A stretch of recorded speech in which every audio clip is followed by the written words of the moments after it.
वाञ्छाकल्पतरुभ्यश्च कृपा सिन्धुभ्य एव च पतितानां पावनेभ्यो वैष्णवेभ्यो नमो नमः। नमः ॐ विष्णुपादाय कृष्णपृष्ठाय भूतले श्रीमते भक्तिवेदान्त स्वामी इति नामिने।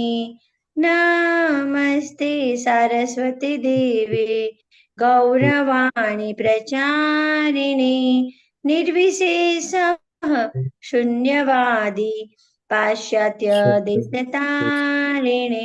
जय श्री कृष्ण चैतन्य प्रभु नित्यानंद श्री अद्वैत गदाधर श्रीवासादि गौर भक्तवृंद। हरे कृष्णा कृष्ण कृष्ण हरे हरे हरे राम राम राम हरे हरे। हरे कृष्ण सर्वे ने। हरे कृष्ण मांगी माता जी। धन्यवाद मांगी माता जी। हरे कृष्ण सर्वे ने। हरे कृष्ण प्रभु जी। हरे कृष्ण। हरे कृष्ण प्रभु जी। श्री राधे गोविंद ने प्रणाम। हरे कृष्ण माता जी।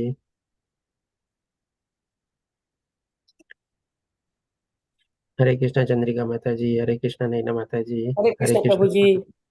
हरे कृष्ण पारुल माता जी। हरे कृष्ण कल्पेश प्रभु जी। हरे कृष्ण दर्शना माता जी। हरे कृष्ण प्रभु जी।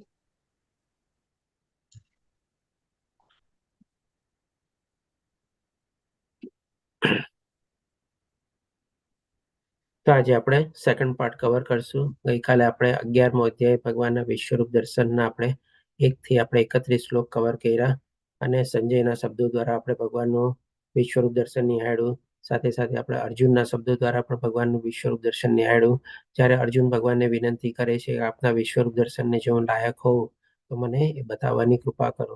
તેના સંદર્ભમાં ભગવાન પોતાનું વિશ્વરૂપ દર્શન દેખાડે છે. હવે આપણે જોઈએ, જ્યારે ગઈકાલે આપણે 31 શ્લોક સુધી કવર કર્યો તો 31 શ્લોકમાં અર્જુન એક પ્રશ્ન પૂછે છે. તેના સંદર્ભમાં ભગવાન શ્રી કૃષ્ણ 32મા શ્લોકમાં જવાબ આપે છે. તો 32મા શ્લોકમાં ભગવાન શ્રી કૃષ્ણ કહે છે, પૂર્ણ પુરુષોત્તમ પરમેશ્વર બોલ્યા, હું સર્વ વિશ્વનો મહાવિનાશ કરનારો કાળ છું.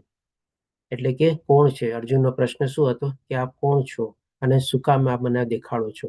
અને અહીં બધા માણસોનો નાશ કરવા આવ્યો છું. એટલે કે કયા પર્પઝથી ભગવાન આ વિશ્વરૂપ દર્શન દેખાડે છે, જેમાં અર્જુન જોવે છે કે ભગવાનના વિકરાળ મુખોમાં અસંખ્ય જે બધા જે મૃતદેવો છે એમાં પ્રવેશી રહ્યા છે. અને એની સાથે એક નદીની કમ્પેરિઝન આપે છે કે નદીનો પ્રવાહ કેમ સાગરમાં મળતો હોય ત્યારે એનો પ્રચંડ પ્રવાહ હોય, એવી રીતે આ બધા જે યુદ્ધમાં માર્યા ગયેલા છે બધા સૈનિકો, મોટા મોટા મહારથીઓ, રાજાઓ, એ બધા આપણા મુખમાં પ્રવેશી રહ્યા છે. તેના સંદર્ભમાં જેમ આપણે અર્જુનનો પ્રશ્ન બી પહેલા જોઈ લઈએ. અર્જુનનો પ્રશ્ન શું હતો 31મા શ્લોકમાં? હે દેવાધિદેવ, આવા ઉગ્રધારી રૂપ આપ કોણ છો? કારણ કે ભગવાનનું ત્યારે બહુ ઉગ્ર રૂપ આપણે જોઈએ છે. એની સાથે અર્જુન પણ કમ્પેરિઝન કરે છે, પ્રજ્વલિત અગ્નિની સાથે કમ્પેરિઝન કરે છે. આપણે વહેતી નદી જેમ સમુદ્રમાં મળતી હોય ત્યારે એનો કેટલો પ્રચંડ પ્રવાહ હોય એની સાથે પણ કમ્પેર કરે છે અને કહે છે કે તે મને કૃપા કરીને કહો, એટલે કે આપ કોણ છો? આ રૂપમાં મને શું દેખાડવા માંગો છો? એ રીતે ભગવાનને વિનંતી કરે છે. હું આપને નમસ્કાર કરું છું, કૃપા કરી ફરી આપ મારી પર પ્રસન્ન થાઓ. કારણ કે ફરી વાર શું કામે?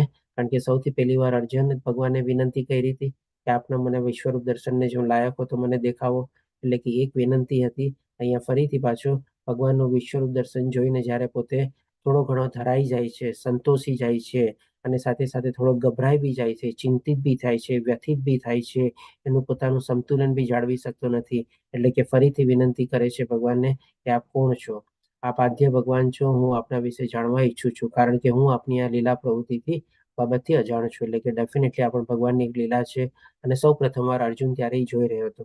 એના સંદર્ભમાં જે મેં અર્જુનના જે પ્રશ્ન હતા ને, આપ કોણ છો અને કેવી રીતે અહીંયા આવ્યા છો, એ પ્રમાણે કહે છે. તો 32મા શ્લોકમાં જેમ આપણે જોયો એનો ભગવાન જવાબ આપે છે. પહેલા ઓકે, આપણે ત્યારે પૂર્ણ પુરુષોત્તમ પરમેશ્વર બોલ્યા, હું સર્વ વિશ્વનો મહાવિનાશ કાળ છું. એટલે કે ભગવાન અત્યારે કાળ બનીને આવ્યા છે, સમયના રૂપમાં આવ્યા છે. અને શું કામે? તો કે ભાઈ, અને અહીં બધા માણસોનો નાશ કરવા આવ્યો છું. તારા પાંડવોના સિવાય બંને પક્ષના તમામ યોદ્ધાઓ વિનાશ પામશે. એટલે કે આપણે જાણીએ છીએ કે મહાભારતના યુદ્ધમાં કૌરવ સેના આખી વિનાશ પામી હતી. પાંડવ સેનાના પણ બધા મોટા મોટા રાજા અને બધા હતા વિનાશ પામ્યા હતા. બહુ ઓછા લોકો પણ મહાભારતના યુદ્ધમાં બચ્યા હતા, જેમ કે કૃપાચાર્ય છે, અશ્વત્થામા છે, જે કૌરવ સેનામાં હતા. અને પાંડવ સેનામાં પણ આપણે પાંડવો સિવાય એટલે કે યુધિષ્ઠિર, ભીમ, અર્જુન, નકુલ ને સહદેવ એના સિવાય બહુ ઓછા લોકો બચેલા હતા. તો આ રીતે ભગવાન શ્રી કૃષ્ણ કહે છે કે હું કાળ બનીને આવેલો છું. અને આના સંદર્ભમાં તમને કદાચ આપણને જાણ હશે, આપણે નોર્મલી લેવલ 1માં કહીએ છીએ કે જે રોબર્ટ ઓપનહાઇમરે જે એટમ બોમ્બ ગોઈતો એને કેવો મોટો વિનાશ સર્જી શકે એના સંદર્ભમાં આ શ્લોક ટાંકવે છે. તો હવે જોઈએ ભગવાન શ્રી કૃષ્ણ આગળ શું કહે છે. આ રીતે આપણે અર્જુનનો પ્રશ્ન બી જોઈ લીધો.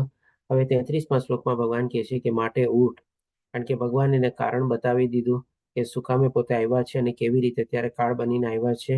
યુદ્ધ કરવા કટિબદ્ધ થા અને યશ અર્જિત કર.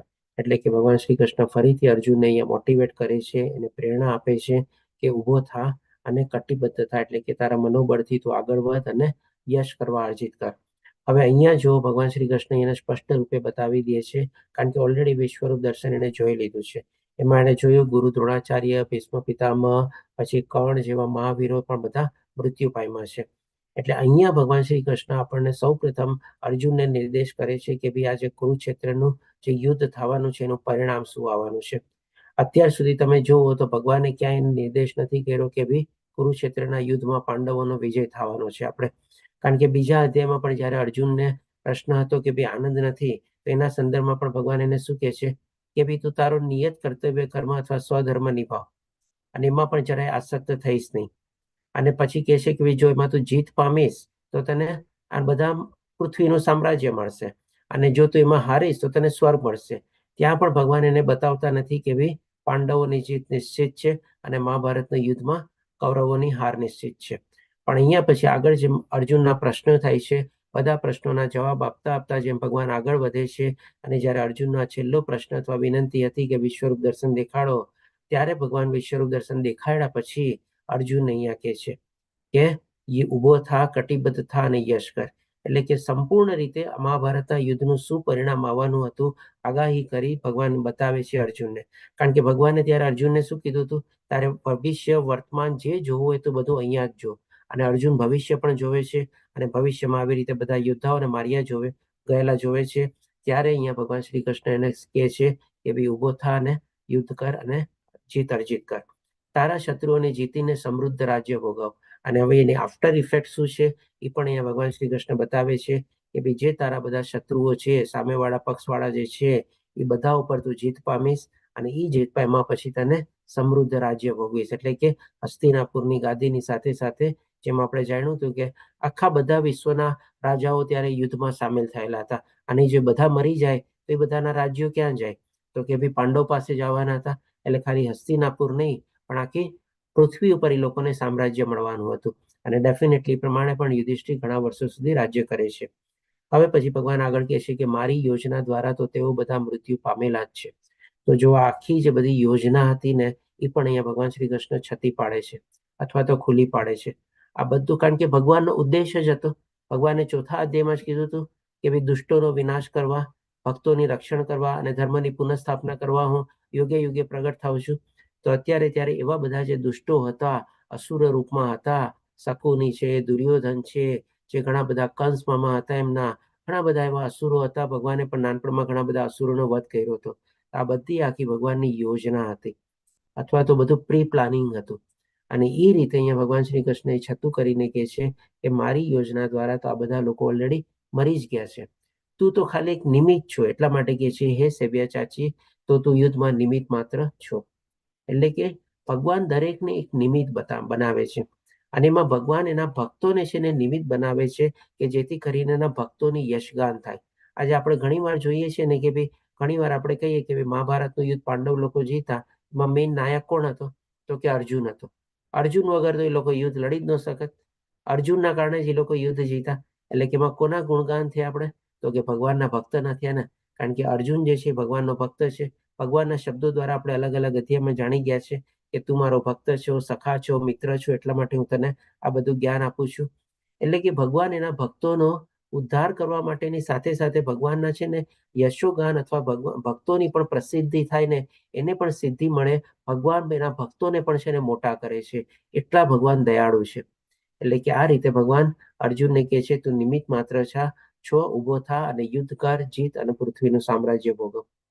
એટલે કે જે બનવાનું છે ને એ બધું બનવાનું જ છે, પણ આપણે જે છે ને આપણા જીવનમાં આપણે કાર્ય હંમેશા કરતું રહેવાનું છે.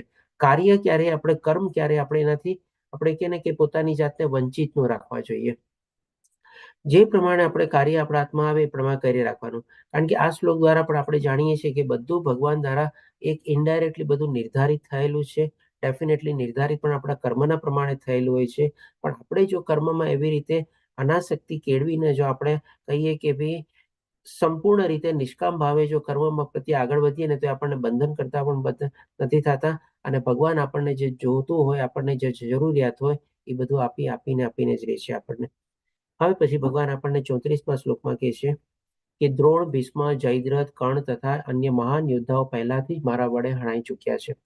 તો જુઓ, જ્યારે અર્જુન ભવિષ્ય જોવે છે ત્યારે ક્યાં 3 યોદ્ધાનું નામ લે છે? ગઈકાલે આપણે કવર કર્યું હતું. કોણ કહેશે?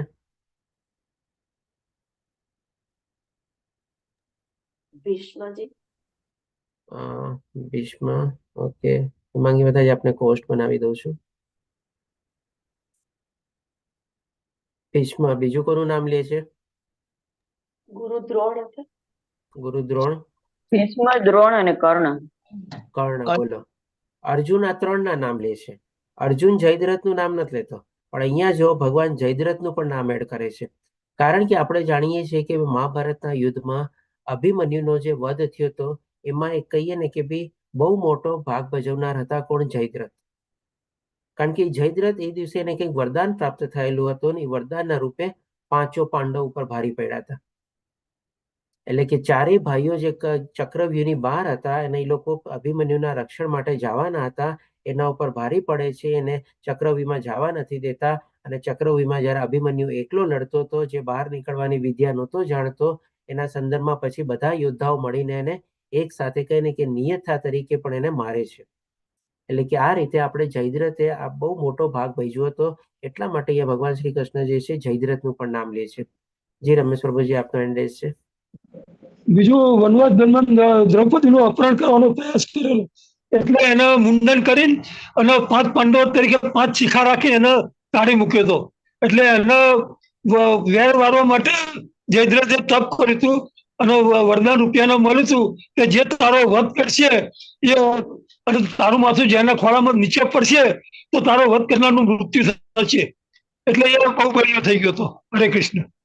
હરે કૃષ્ણ. સરસ રમેશ પ્રભુજી. ડેફિનેટલી જે પ્રમાણે એને જે વરદાન મળ્યું હતું એની પાછળની પણ જે કથા છે એ જે પ્રમાણે રમેશ પ્રભુજીએ વર્ણવી એ આખી કથા છે. કારણ કે દ્રૌપદીને એકવાર એને અપમાનિત કરી હતી અને એને ભોગવવાની ઈચ્છા કરી હતી, ત્યારે આવી રીતે એ લોકો એને પાંડવ લોકો એને અપમાનિત કરે છે. તો અપમાનનો બદલો વાળવા માટે એવી તપસ્યા કરીને આ વરદાન પ્રાપ્ત કરે છે. તો એટલા માટે અહીંયા ભગવાન શ્રી કૃષ્ણ જયદ્રથનું પણ નામ લે છે. બાકી પ્રભુજી, અર્જુન જયારે ભવિષ્ય હરે કૃષ્ણ.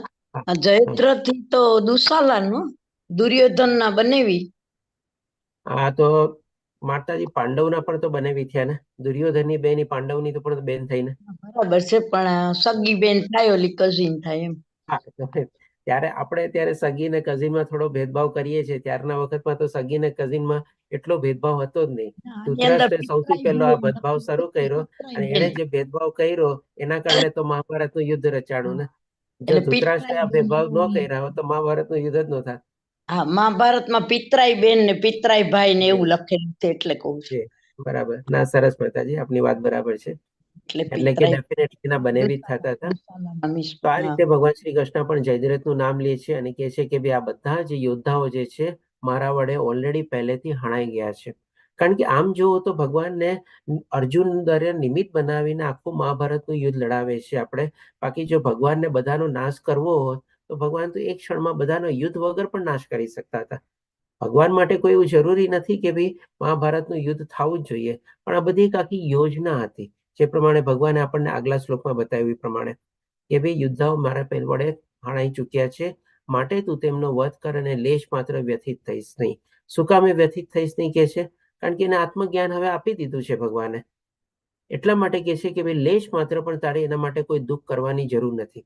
માત્ર યુદ્ધ કર અને યુદ્ધમાં તું તારા શત્રુઓને પરાસ્ત કર. એટલે કે આ રીતે ભગવાન શ્રી કૃષ્ણ ફરીથી અર્જુનને મોટિવેટ કરે છે અને પ્રેરણા આપે છે કે ભાઈ તારો સ્વધર્મમાં તારે આગળ વધવું જોઈએ અને બાકી ગમે તે તારી સામે આવે એના માટે તારે કોઈ ચિંતા કરવાની જરૂર નથી. પછી ભગવાન આપણને 35મા શ્લોકમાં કહે છે, 35 થી લઈને 46મા શ્લોકમાં આપણે અર્જુનની પ્રાર્થના બી જોશું અને ભગવાન શ્રી કૃષ્ણ પછી એના જવાબ શું આપે છે પણ આપણે જોશું. ત્યારે 35મા શ્લોકમાં હવે સંજય બોલે છે કે સંજય ધૃતરાષ્ટ્રને કહ્યું, હે રાજા, પૂર્ણ પુરુષોત્તમ પરમેશ્વરના મુખેથી આ વચનો સાંભળ્યા પછી ધ્રુજી રહેલા અર્જુને તેમને હાથ જોડી વારંવાર નમસ્કાર કર્યા અને ડરતા ડરતા ભગવાનને કૃષ્ણને ગદગદ કંઠે આ પ્રમાણે કહ્યું. એટલે કે આ બધી જ અત્યાર સુધી વર્ણવ્યું અર્જુનના શબ્દોમાં આપણે સાંભળ્યું, પછી અર્જુને પ્રશ્ન પૂછ્યો, એના સંદર્ભમાં ભગવાને જવાબ આપ્યો અને આ બેઠા બેઠા ત્યાં હસ્તિનાપુરમાં સંજય પણ બધું સાંભળી રહ્યો હતો અને બધું જોઈ પણ રહ્યો હતો ભગવાનના વિશ્વરૂપ દર્શનના. આવી રીતે હવેના મારા ધૃતરાષ્ટ્રને વર્ણવે છે કે જ્યારે ભગવાને આવી રીતે આમ કીધું ત્યારે અર્જુનને પણ અર્જુનના સાંભળ્યા પછી અર્જુન થોડી વાર ભગવાનને નમસ્કાર બી કરે છે અને હવે શું કહે છે કે 36મા શ્લોકમાં આપણે જોઈએ અર્જુનના શબ્દો દ્વારા. તો 36મા શ્લોકમાં અર્જુને કહ્યું, હે ઋષિકેશ, આપના નામના શ્રવણથી જગને હર્ષ પામે છે, જગત હર્ષ પામે છે અને એ રીતે બધા વ્યક્તિ લોકો આપના પ્રતિ અનુરુક્ત થાય છે. ડેફિનેટલી ફરીથી અર્જુન જે છે ભગવાનના ગુણગાન ગાય છે કે ભગવાનનું આ જે વિશ્વરૂપ દર્શન પોતે જોયા પછી એને પૂરો સંતોષ થયા પછી પૂરી રીતે જાણી લીધા પછી ભગવાનને કહે છે કે ભાઈ આપના નામથી બધા લોકો હર્ષ પામે છે અને બધા લોકો આપના પ્રતિ અનુરુક્ત થાય છે. સિદ્ધ પુરુષો આપને સાદર નમસ્કાર કરી રહ્યા છે પરંતુ અસુરો ભયભીત થઈ રહ્યા છે અને તેઓ ચારે તરફ ભાગી રહ્યા છે તે યોગ્ય થઈ રહ્યું છે. ડેફિનેટલી અસુર લોકો જે આપણે ગઈકાલે જાણ્યું હતું કે ભગવાનનો એક રૂપમાં અર્જુન જોવે છે, એટલે કે પાતાળ લોકથી લઈને ઉચ્ચતર લોક સુધીમાં એક રૂપમાં અર્જુન ભગવાન શ્રી કૃષ્ણને વિશ્વરૂપ દર્શનમાં જોવે છે. એટલે કે પાતાળ લોકમાં પણ જે બધા અસુર લોકોને બધા હતા ભગવાનનું પૂરેપૂરું વિશ્વરૂપ દર્શન જોઈ નથી શકતા, પણ એ પણ એક આવી રીતે મોટું વિરાટ સ્વરૂપ જોઈને થોડે ઘણે અંશે, જેમ કે માની લો ભગવાનના પગ સુધી કે બધા પાતાળ લોકમાં પહોંચતા હોય, એ પણ એટલા મોટા બધા હોય કે જેથી કરીને અસુર લોકો પણ ગભરાઈ જાય છે કારણ કે એ લોકોને પણ આવી ટાઈપનો પેલો અનુભવ અને એવા દર્શન થયા એટલે એ લોકો પણ નાસભાગ કરે છે. આના સંદર્ભમાં આપણે જાણીએ કે એક માની લો કોઈ સાચો માણસ હોય ને, કોઈ એક જગ્યાએ ઉભો રહીએ ને તો જે ખોટા લોકો હોય ને એ બધા છે ને નાસભાગ કરવા માંડે. આપણે સમજી શકો છો કે કેના તરફ આપણે નિર્દેશ થાય છે.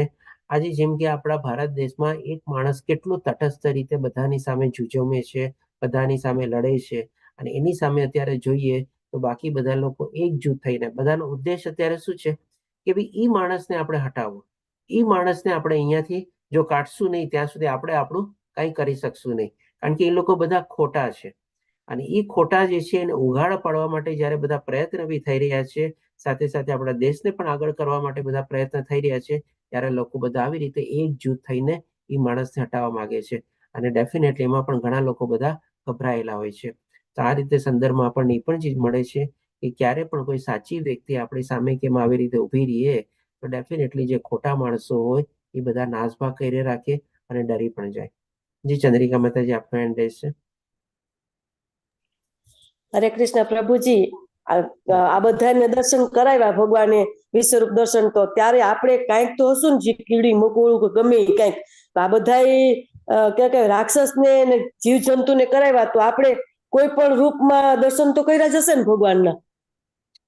હા, જો કદાચ આપણે પણ એટલી બધી યાત્રાઓ થઈને અત્યારે આવ્યા હશું, કદાચ હોઈ શકે એટલા પુણ્ય કર્યા, કર્મ કર્યા હશે તો જ આપણે ત્યારે બધા અત્યારે લેવલ 2 ને બધામાં આપણે આગળ વધી રહ્યા છે. અને ત્યારે હોઈ શકે આપણે જ્યારે ઘોડાની આત્મા હોય કે હાથીની આત્મા હોય કે કોના આત્માના રૂપમાં આપણે હશું, આપણે પણ ત્યારે ભગવાનના દર્શન કર્યા હશે. સરસ માતાજી. હવે ભગવાન કહે છે 37મા શ્લોકમાં કે હે મહાત્મા, બ્રહ્માથી પણ શ્રેષ્ઠ આપ આદ્ય સ્રષ્ટા છો, કારણ કે બ્રહ્માજીના સર્જન કરતા પણ કોણ? તો કે ભગવાન શ્રી કૃષ્ણ છે. એમના થકી જ બ્રહ્માજીનું સર્જન થયેલું છે. એટલા માટે કહે છે કે બ્રહ્માથી પણ શ્રેષ્ઠ, કારણ કે જેણે ચીજનું સર્જન કર્યું હોય હંમેશા કહે ને કે ભાઈ creator is greater than the creation. એવી રીતે સર્જન કરતા હંમેશા સર્જન કરતા મોટા જ હોય છે. તો આવી રીતે બ્રહ્માજીના સર્જન કરતા પણ ભગવાન શ્રી કૃષ્ણ છે તો એના કરતા મોટા જ છે ને આદ્ય સ્રષ્ટા છે. તો પછી તેઓ આપણે સાદર પ્રણામ કેમ ન કરે? એટલે કે બધા બ્રહ્માજીને એ લોકો પણ ભગવાનની સ્તુતિ કરે છે. આપણે કે ને ભાગવતમમાં બ્રહ્માજીની સ્તુતિ છે, ભીષ્મજીની સ્તુતિ છે, કુંતીજીની સ્તુતિ છે. બધા દેવી દેવતાઓ ભગવાન શ્રી કૃષ્ણની સ્તુતિ ગાય છે. હે અનંત, હે દેવેશ, હે જગન નિવાસ, આપ જ પરમ અવિનાશી સ્ત્રોત છો. અવિનાશી સ્ત્રોત એટલે કે બધું સંપૂર્ણ નાશ પામશે તો પણ ભગવાન પૂર્ણ પુરુષોત્તમ પરમેશ્વર ભગવાન શ્રી કૃષ્ણ છે એમના એમ જ રહેવાના છે. એટલા માટે કે છે અવિનાશી સ્ત્રોત છો. અને બધાના સર્જન કરતા, પાલન કરતા, પોષણ કરતા, વિનાશ કરતા અને ફરીથી પાછા પુનઃ સર્જન કરતા પણ ભગવાન શ્રી કૃષ્ણ છે. એટલા માટે અવિનાશી સ્ત્રોત કહેવામાં આવે છે. સર્વ કારણોના કારણરૂપ છો તથા આ ભૌતિક જગતથી પર છો. ડેફિનેટલી ભગવાન આ ત્રિગુણી માયા અને ભૌતિક જગતથી ત્યાં મૃત્યુલોકથી અનેક પર છે.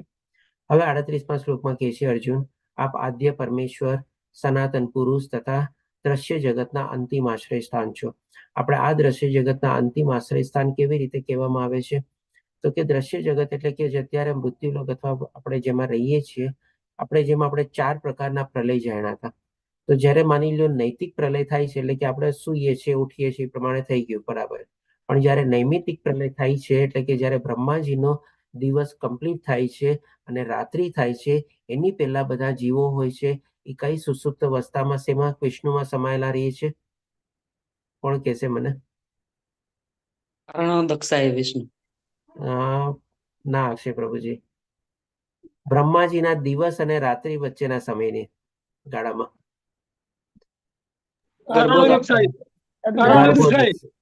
ગર્ભોદક્ષાય વિષ્ણુમાં એકચ્યુઅલી. અને બ્રહ્માજીનો જ્યારે નાશ થાય છે એટલે કે મહાપ્રલય થાય છે ત્યારે બધા જીવો કારણોદક્ષાયમાં આશ્રય લે છે. એટલે કે જ્યારે બ્રહ્માજીને દિવસ અને રાત્રિ વચ્ચેનો જે સમયગાળો હોય છે એમાં બધા જીવો ક્યાં આશ્રય લે છે? તો કે ગર્ભોદક્ષાય વિષ્ણુમાં લે છે. અને બ્રહ્માજીનો જ્યારે નાશ થાય છે અથવા તો મહાપ્રલય થાય છે ત્યારે બધા જીવો ક્યાં? ફરીથી જ્યારે બીજા બ્રહ્મા નથી આવતા, એપોઇન્ટ નથી થતા, ત્યાં સુધી બધા લોકો કારણોદક્ષાય વિષ્ણુમાં પોતાનો આશ્રય લે છે. એટલા માટે અહીંયા ભગવાન શ્રી કૃષ્ણ કહે છે કે અલ્ટિમેટલી અંતિમ જે અર્જુન વર્ણવે છે કે અંતિમ આશ્રય સ્થાન છે. એટલે કે આ દ્રશ્ય જગતના જે અંતિમ જે આપણે કહે ને ફાઇનલ જે આપણું ડેસ્ટિનેશન અથવા ફાઇનલ જઈને આપણને સારો કોણ આપવાનો છે, તો આ કેવી રીતે ભગવાન શ્રી કૃષ્ણ આપણા આશ્રય સ્થાન છે. આપ જ સર્વજ્ઞ છો, બધું ચીજ આપ જ જાણો છો અને આપ જ સર્વજ્ઞ છો. એટલે કે ભાઈ બધું ચીજ જાણીને પણ જાણવા માટે લક્ષ્ય પણ તો આપ પોતે જ છો. આપ જ પરમ આશ્રય સ્થાન સ્વરૂપ છો. આ ભૌતિક ગુણોથી પરે છો અને હે અનંતરૂપ આ સંપૂર્ણ દ્રશ્ય જગત આપના દ્વારા વ્યાપક છે. એટલે કે ડેફિનેટલી ભગવાન આ જગતમાં બધી જગ્યાએ વ્યાપક છે, બધી જગ્યાએ સમાયેલા છે, બધી જગ્યાએ રહેલા છે, કણ કણમાં ભગવાનનો વાસ છે. આવી રીતે અર્જુન ભગવાનનો મહિમા ગાય છે. હવે 39મા શ્લોકમાં અર્જુન આગળ કહે છે, આપ વાયુ છો. તો આ શું કામ અર્જુન કહે છે?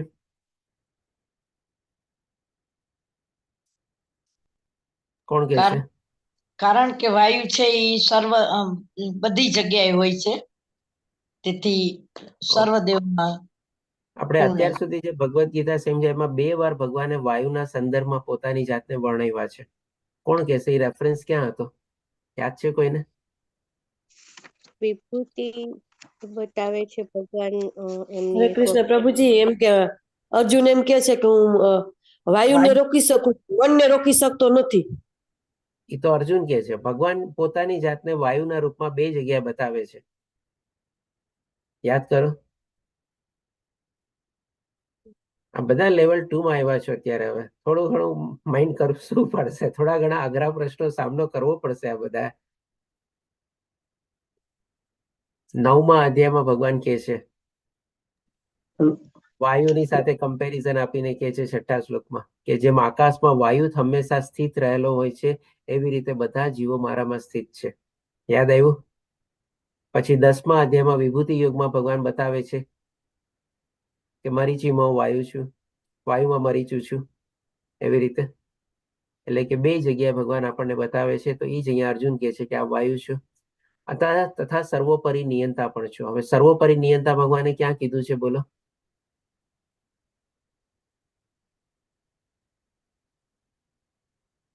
7મા અધ્યાયમાં ભગવાન કહે છે કે મારાથી શ્રેષ્ઠ કોઈ નથી અને બધું જેમ આપણે મોતીના હાર રૂપે એટલે કે મોતીનો માળાનો એક્ઝામ્પલ યાદ કરો, એમાં જેમ ગુથાયેલું હોય છે એવી રીતે બધું મારા આધારે રહેલું છે. ભગવાન 7મા અધ્યાયમાં બતાવે છે. યાદ આવે બધું કે નથી આવતો હજી યાદ? હા પ્રભુજી.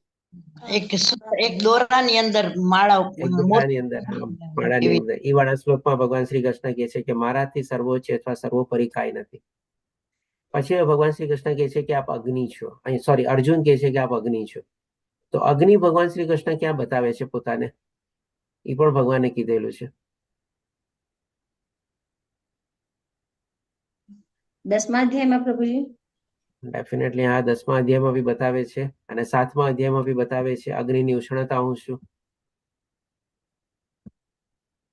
આ બધી ચીજ છે ને, આપણે જો થોડું ઘણું બધું કે ને કે ભગવદ્ ગીતામાં આપણે એક જો આપણે પાર્ટ એન્ડ પાર્સલ તરીકે લેશું ને તો કદાચ છે ને ઘણી વાર આપણને આ બધી ચીજ ઘણી ચીજ સમજમાં નહીં થાય, આપણને ક્લિયર નહીં થાય. પણ બધી ચીજ છે ને એકબીજાની સાથે છે ને સંકળાયેલી છે. તમે જુઓ, આપણે એક ટોપિક લઈએ અથવા એક વિષય લઈએ, એના સંદર્ભમાં તમે 700 શ્લોક જોશો ને તો તમને ઘણા બધા શ્લોક છે ને એ એક ટોપિકના સંદર્ભમાં મળી આવશે. અને તમે બધાની એક સાથે સરસ મજાની જો ચેન બનાવશો ને તો એ એક પર્ટિક્યુલર ટોપિક ઉપર તમે જેટલું અધ્યયન કરશો ને એટલું સરસ રીતે તમને સમજાઈ જશે કે પછી તમારે બીજું કાંઈ ચીજ જોવાની જરૂર જ નહીં પડે. આપણે શું છે, એક ટોપિકને લઈને છે ને બધી ચીજને કનેક્ટ નથી કરી શકતા.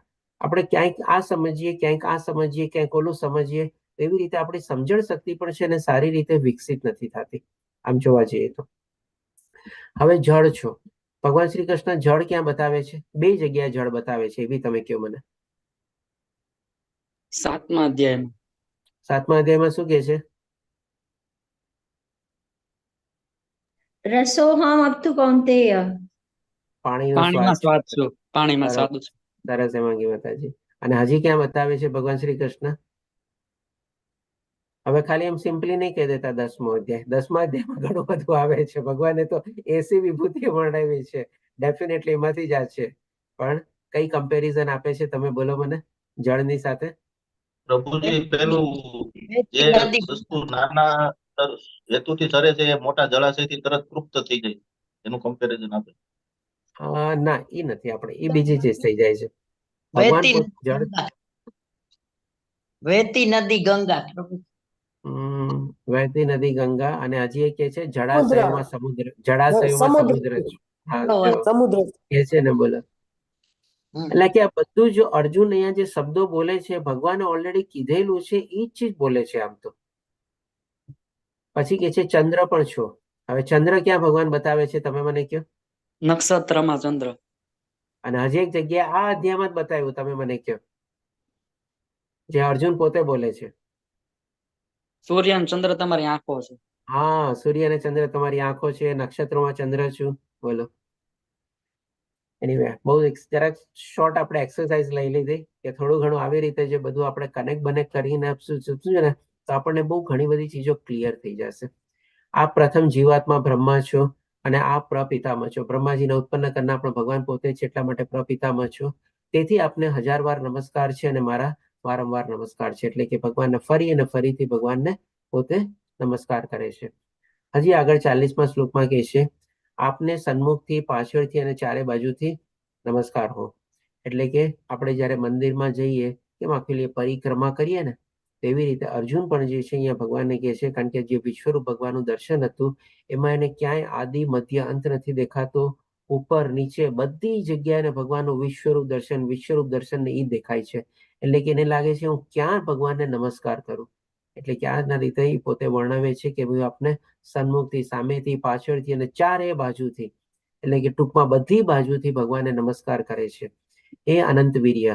હવે અનંત વીર્ય શું કામે કહેવામાં આવેલા છે ભગવાનને? આના સંદર્ભમાં થોડુંક માઇન્ડ કરશો. ભગવાનને અનંત શેષનાગની સૈયા પર ભગવાન સુવે ને, શયન કરે. ઓકે. અપાર બધા બ્રિજ પિતા છે એટલે. હા, ભગવાને શું કીધું હતું? હું બધાનો બીજ પ્રદાતા પિતા છું. તો આ સૃષ્ટિમાં કેટલા જીવો છે તમે વિચારો. બધાનું વીર્ય ક્યાંથી આવ્યું? ભગવાનમાંથી જ આવ્યું ને. કેટલી અનંત આત્માઓ છે ને બધી. આપણે 3 રીતે બધા લોકો આ સૃષ્ટિમાં આવી શકે છે. એક શું હોય છે? એક મિનિટ.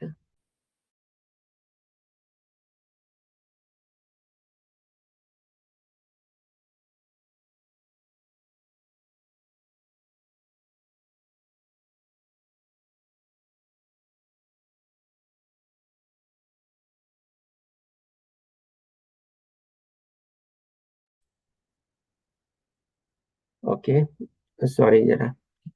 એકચ્યુઅલી આજે છે ને અમારે અહીંયા હોળીના જે રસિયા હોય ને આપણે પુષ્ટિ માર્ગમાં જે લોકો હશે એ લોકોને ખબર હશે, તો ઈ આજે છે ને આવવાના છે તમારે. એટલા માટે છે ને થોડુંક મારે પેલા તો મેં વિચાર્યું હતું કે કદાચ ક્લાસ નહીં લેવાય, પણ પછી ગમે તેમ કરીને થોડુંક એડજસ્ટ કરી લીધું. અને મારી વાઈફ ની પણ ત્યાં જ છે તમારે.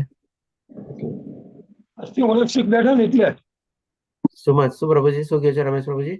ઓળખ બેઠા કહેવાય આજથી. હા એટલે હવે કોઈ શુભ કાર્ય ના થાય હવે. હા, હા, પણ પ્રભુજી પુષ્ટિ માર્ગીય હોય ને એમાં રસ્યા કરતા હોય છે. હા, પુષ્ટિ માર્ગમાં હા, એ તો કહું છું કે એકચ્યુઅલી બરોબર.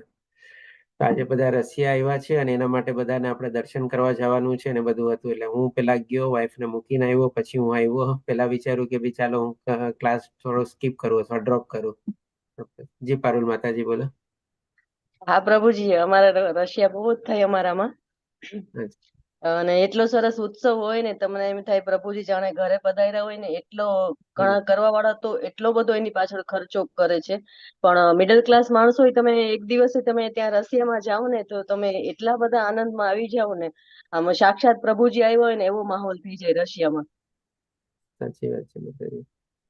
મને પણ બહુ ઓછો લાભ મળ્યો છે, પણ અમે 5 વર્ષથી છું અહીંયા. પ્રથમ વાર પહેલી વાર આવતે રશિયાજી આવ્યા હતા બધા, અને પધરામણી ને બધું થયું હતું ને તમારે. ઓકે, પૂરો લાભ નો લઈ શક્યો. પાછો જો આ ક્લાસ કમ્પ્લીટ થશે ને હજી જો ચાલુ હશે ફંક્શન, તો પાછો હું જઈશ તમારે. અને પછી વાઈફ ને લેતો બી આવીશ તમારે. નહીં તો પછી મારા સાને જવું પડશે ને વાઈફ ને લેવા માટે. પ્રભુજી, શ્રીનાથજી ની અંદર બહુ છે આ મહોત્સવ. અમે શ્રીનાથજી ની અંદર આ હોળી નો ઉત્સવ ઉજવેલો. ત્યાં તો ખૂબ ડ્રામા થાય રોડ ઉપર જ, અને ખૂબ સરસ વેશભૂષાઓ બહુરૂપી દર્શન કરે, અને બહુ સરસ હોય છે ત્યાં તો. શ્રીનાથજી નો લાભ વધારે મહત્વ છે પુષ્ટિમાં. જી માતાજી, અમે લોકો તો શ્રીનાથજી વારે ઘડીએ જતા જોઈએ તમારે. ઇવન હમણાં લાસ્ટ ટાઈમ હું ઇન્ડિયા આવ્યો હતો ત્યારે શ્રીનાથજી દર્શન કરીને જ આવ્યો હતો પાછો અહીંયા. હા, અમે પણ વર્ષે આપણે વ્રજમાં નંદગાંવમાં અને બરસાનામાં આજથી બહુ મોટો ઉત્સવ. નંદગાંવમાં બરસાનાની હોળી બી ફેમસ છે. હા, બરસાના નંદગાંવ બે જોડે જોડે 8 કિલોમીટર છે બેયને. હા, કીર્તિમાન પ્રભુને લાભ મળશે આ બધો. હા, એમને લાભ મળશે. તો ગયા ત્યારે જ કીધું હતું લાભ લઈને. ઓકે પ્રભુજી, તમે જોયું ત્યાં ભાયાવદર, તમે ભાયાવદર તો બિલોંગ કરો છો ને, તો બાજુમાં એક સુપેડી ગામ છે. ઓકે, તો ત્યાં મુરલી મનોહર નું મંદિર છે. લગભગ 800-850 વર્ષ જૂનું છે મુરલી મનોહર નું. અચ્છા, ત્યાં પણ એટલો જ મસ્ત ઉત્સવ ઉજવાય છે. ઓકે. તમે આવ્યા હશો ને ભાયાવદર? માતાજી, હું ભાયાવદર તો ગયો છું, 2 કે 3 વાર ગયો છું. બહુ નાનો હતો ને લગ્ન પછી હું લગભગ 2 વાર ગયો હતો. આપણે માતાજીના નિવેદ કરવા જઈએ ને, એટલા માટે જવાનું હતું. એકવાર લગ્ન કરીને કંઈક આપણે છેડાછેડી છોડવા માટે જવું પડે, એટલે મમ્મી પપ્પા અમને લોકોને લઈ ગયા હતા. અને પછી જયારે મારે છોકરો આવ્યો ત્યારે પછી છોકરાના મુંડન પછી પાછા કંઈક નિવેદ કરવા અમે લોકો ગયા હતા. પણ એ શું લગભગ 3-4 દિવસ જ અમે રહ્યા હતા. પણ જે તમે ગામનું નામ લીધું ને, એ ગામનું નામ તો મેં પહેલી વાર સાંભળ્યું. શું નામ લીધું તમે? સુપેડ. હા, એટલે એમાં એવું છે કે એનું એવું માનવામાં આવે છે કે જે દ્વારકાધીશમાં ધજા નથી ચડાવી શકતા, એ લોકો સુપેડી ચડાવી દે ને તો ચાલે છે. એટલે એ બહુ જૂનું મંદિર જ છે, 800 વર્ષ જેવું છે. ઓ અચ્છા. એનીવે ચાલુ જો નેક્સ્ટ ટાઈમ ક્યારેક જવાનું થશે તો 1 મિનિટ માતાજી હું લખી લઉં. મને જરા સ્પેલિંગ બોલો તો એનો. સુપેડી હું તમને મેસેજ કરી દઉં. અચ્છા, ઓકે, ચાલો ઠીક છે. એનીવે ભગવાનની જયારે ઈચ્છા છે ત્યારે જશું. કારણ કે અમારા ગામમાં આમ જોવા જાવ ને તો કોઈ નથી અમારું. ના કોઈ રિલેટિવ છે, ના કોઈ પ્રોપર્ટી છે, ના કે ખાઈ જ છે તમારે. વર્ષોથી મારા દાદા એ ગામ છોડીને આવ્યા પછી કઈ છે જ નહીં ત્યાં. તો આ રીતે આપણે જાણ્યા કે ભાઈ અનંત વીર્ય કેવી રીતે ભગવાનને કહેવામાં આવે છે. હે અનંત વીર્ય, આપ જ અપાર પરાક્રમના સ્વામી છો.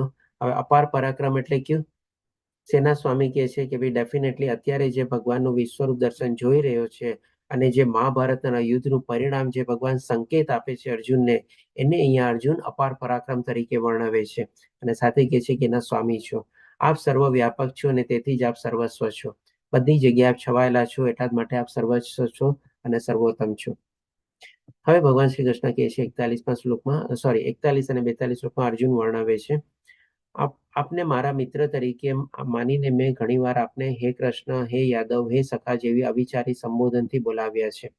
તો આમ જોવા જાવ તો અર્જુને તો કોઈ દોષ નથી કર્યો જ્યારે ભગવાનના આ રીતે બધા સંબોધનથી બોલાવા જાય છે. પણ જ્યારે હવે એને ખબર પડે છે કે ભગવાન આટલા મહાન છે, ત્યારે હવે પોતાને લાગે છે કે મેં બધા દોષ કર્યા છે. કારણ કે ડેફિનેટલી ભગવાનનું નામ જ કૃષ્ણ હતું અને કૃષ્ણ તરીકે બોલાવે તેમાં કોઈ અપરાધ ન કહેવાય. ભગવાન યદુકુળમાં હતા અને યાદવ તરીકે વર્ણવે તો એમાં પણ કોઈ અપરાધ ન કહેવાય. ભગવાનના સખા હતા, ભગવાન પણ એને કહે છે ઘણી વાર મારો મિત્ર છો, સખા છો. તો એ રીતે પણ જો અર્જુન સંબોધે તો એમાં પણ કોઈ અપરાધ નહોતો. પણ જ્યારે હવે એને ખબર પડી કે ભગવાન આટલા મહાન છે અને આવી રીતે પોતે સર્વોપરી અને સર્વોચ્ચ અને સર્વોત્તમ છે, ત્યારે આ બધા જે સંબોધન એને વર્ણવ્યા હતા એના માટે હવે પોતે અહીંયા માફી માંગે છે. કારણ કે હું આપના મહિમાથી અજાણ હતો. એટલે કે હવે જ્યારે આ બધું જોયા પછી અર્જુન એ રીતે વર્ણવે છે કે ભાઈ મેં આવી રીતે આપનું રૂપ ક્યારેય જોયું નહોતું, એટલા માટે આ બધી ચીજોથી હું અજાણ હતો. મેં મૂર્ખામીથી કે પ્રેમવશ જે કંઈ કર્યું તે માટે કૃપા કરી મને ક્ષમા કરો.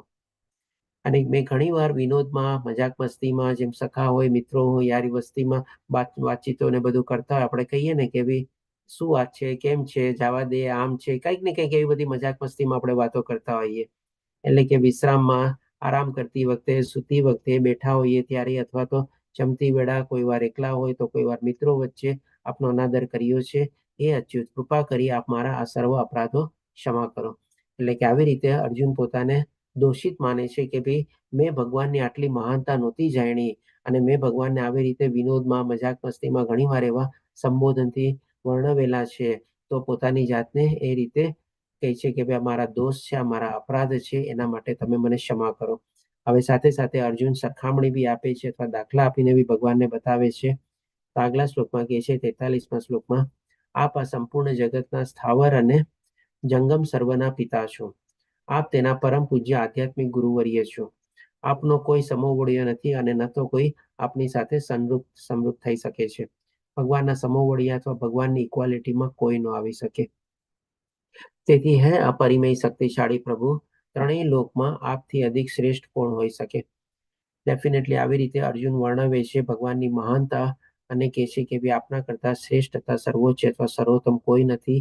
આપ જ એકદમ શક્તિશાળી છો અને આપ જ બધી જગ્યાએ સર્વત્ર છવાયેલા છો અને બધી જગ્યાએ વ્યાપક છો. હવે આગળ શ્લોકમાં કહે છે 44મા શ્લોકમાં, અચ્છા, હેમાંગી માતાજીએ લિંક મૂકી દીધી છે, એટેન્ડન્સ લિંક, તો બધાને વિનંતી કે બી ભરી લે. અને અવની માતાજીએ પણ ચેટ બોક્સમાં લખી દીધું છે. ઓકે, મુરલી મનોહર મંદિર સુપેડી, ધન્યવાદ અવની માતાજી. તો અડધીથી 1 મિનિટ વેઇટ કરી લઈએ, બધા પોતપોતાની એટેન્ડન્સ ભરી દો.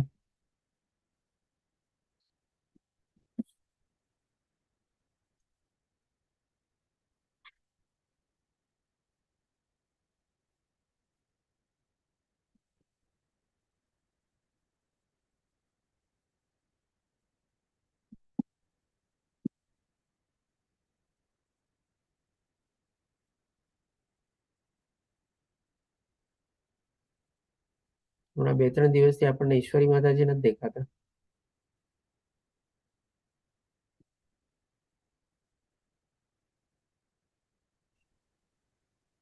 ઓકે, ચાલો બધાને થઈ ગયું. શું કહે છે માતાજી? મેં કીધું તું પ્રભુજી કે હું 2-3 દિવસ જોઈન નહીં કરી શકું. કંઈક બહાર જવાનું છે. ઓકે. તો હવે 44મા શ્લોકમાં અર્જુન વર્ણવે છે કે આપ જીવ માત્રના પૂજનીય પરમેશ્વર છો. તેથી હું આપને સાદર સાષ્ટાંગ દંડવત પ્રણામ કરું છું અને આપની કૃપાની યાચના કરું છું. કઈ કૃપાની યાચના કરે છે? તો કે જે આગલા શ્લોકમાં ભગવાન સમક્ષ અર્જુન જે માફી માંગે છે કે ભાઈ આપને કૃષ્ણ, સખા, યાદવ તરીકે અથવા તો ઉઠતી વખતે, જમતી વખતે, સૂતી વખતે, ખાતી વખતે, બેસતી વખતે, ઉઠતી વખતે, મિત્રો સાથે અથવા વગર જે મેં આવી રીતે સંબોધન કરેલા છે તેના માટે હું ક્ષમા યાચના માંગુ છું. આ રીતે ભગવાન શ્રી કૃષ્ણ સમક્ષ અત્યારે ફરીથી અર્જુન વર્ણવીને કહે છે કે આપની કૃપાની યાચના કરું છું. કઈ કૃપા? તો કે ભાઈ આપણને ક્ષમા કરો અથવા માફ કરો. કેવી રીતે માફ કરો? તો કે જેવી રીતે પિતા પુત્રનું ઉદ્ધત વર્તન સહન કરે છે. ઘણીવાર આપણે જોઈએ છીએ ને કે ભાઈ પુત્ર થોડો ઘણો મોટો થઈ ગયો હોય, થોડી ઘણી સમજણ આવી ગઈ હોય, થોડી ઘણી ડિગ્રીઓ પ્રાપ્ત કરી લીધી હોય અને પર્ટિક્યુલરલી જેમ પહેલાના વખતમાં શું આપણા પિતાશ્રી લોકો ઓછું ભણેલા હતા બધા, અને જ્યારે આવી રીતે પુત્ર થોડી ઘણી કહેવાતી ડિગ્રીઓ ભૌતિક ડિગ્રીની પ્રાપ્ત કરી લે એટલે કે પિતા કરતા થોડો વધારે ભણી લે, થોડો વધારે પોતાની જાતને બુદ્ધિમાન સમજવા લાગે, અથવા તો થોડો ઘણો એને પૈસા થોડા વધારે કમાઈ લીધા હોય એના પિતા કરતા, તો ઘણી વાર એવી રીતે પિતાની સામે તોછડું વર્તન કરે છે, ઉદ્ધતાઈથી વર્તે છે. તમને તો કઈ ખબર પડતી નથી, તમે શું કર્યું છે જીવનમાં, તમે કાંઈ કરી નથી શીખ્યા. ઘણી વાર તમે જો આવી રીતે બધા વર્તનો કરતા હોય છે. તો ડેફિનેટલી આપણામાં જેમ કહેવત છે ને કે ભાઈ છોરું કચોરું થાય પણ માવતર કમાવતર ન થાય. તો એ જ રીતે પણ અર્જુન અહીંયા ભગવાન શ્રી કૃષ્ણને કહે છે કે જ્યારે પિતા આવી રીતે એનો જેનો પુત્ર ઉદ્ધતાઈથી વર્તે તો એને જ્યારે માફ કરી દે છે, એવી રીતે પછી બીજી કમ્પેરિઝન કે છે એક મિત્ર પોતાના મિત્રનું તોછડું વર્તન સહી લે છે. ડેફિનેટલી બે મિત્ર હોય ત્યારે પણ જોજો ઘણી વાર કોઈ મિત્ર કોક રીતે ઊંચો હોઈ શકે જ્ઞાનમાં હોઈ શકે પૈસે ટકે હોઈ શકે દેખાવમાં હોય કે ગમે તે રીતે હોય. તો એની સાથે જે બીજો મિત્ર હોય ઘણી વાર એની સાથે આવું તોછડું વર્તન કરતો હોય, પણ જે બીજો મિત્ર હોય ઘણી વાર આવી તમે ચલાવી લે ને એ બી ઠીક છે, ચલો યારી દોસ્તીમાં બધું ચાલ્યું જાય, એટલે કે ત્યારે પણ એને સહન કરી લે. અથવા તો પતિ પોતાના પત્નીનો અપરાધ સહન કરી લે છે. આ શું બરાબર લખ્યું છે કે ભૂલ લાગે છે કઈ આમાં? માતાજી બરાબર છે બધું? હા, કઈ ટ્રાન્સલેશનમાં ભૂલ નથી થઈ ને અનુવાદમાં? માતાજીઓ તો કહેશે કે અમે સહન કરીએ છીએ, તમે વળી શેના સહન કરો છો? પત્ની પણ સહન કરી લેતી હોય છે. ના પ્રભુજી, પતિ પણ ઘણું સહન કરે છે, એ તો પત્નીને દેખાતું નથી હોતું. બહુ ઓછામાંથી આવા જવાબ મળે છે આપણને, બાકી નહીં તો પ્રભુજી આમાં તો એવું થાય કે એ સમયમાં પણ આવું જ હતું એવું લાગે છે અનુવાદ જોતા. પરંપરાગત છે, પરંપરાગત. સાચી વાત છે. એકચ્યુઅલી જો આપણે થોડું ઘણું આધ્યાત્મિક લેવલ થોડા એ રીતે વિચારીએ ને તો પત્ની એટલે આમ જોવે ને તો એક રીતે આપણે સ્ત્રી જાતિ એટલે કે માયાનું જ રૂપ છે આપણે કહી શકીએ તો. અને ત્રિગુણી માયા પણ આપણે ભગવાનની શક્તિ છે. આજે ત્રિગુણી માયાને કોણ ઓળંગી શક્યું છે?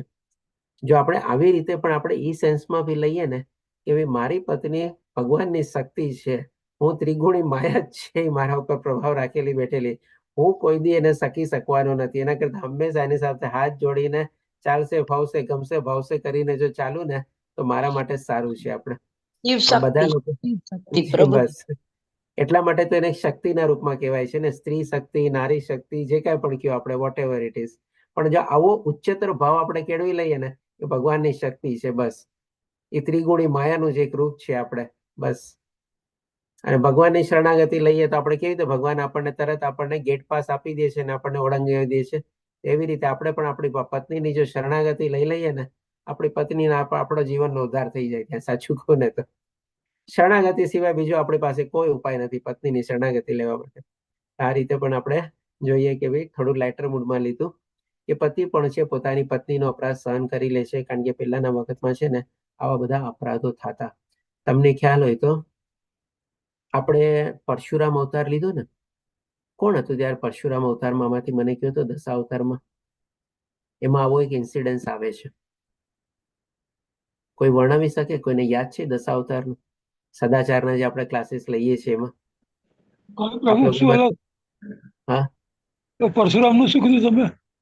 આપણે પરશુરામ અવતાર લીધો તો ત્યારે એમાં પત્ની એક આવો અપરાધ કરે છે અને એની પત્નીના સજાના રૂપમાં કે છે કે તું એને ઋષિની પત્ની એની માતાને, એટલે પછી ઋષિએ કહ્યું તું પરશુરામને આજ્ઞા કરી કે આનો વધ કરી નાખ. એટલે પછી પરશુરામે એનો વધ કરી નાખ્યો.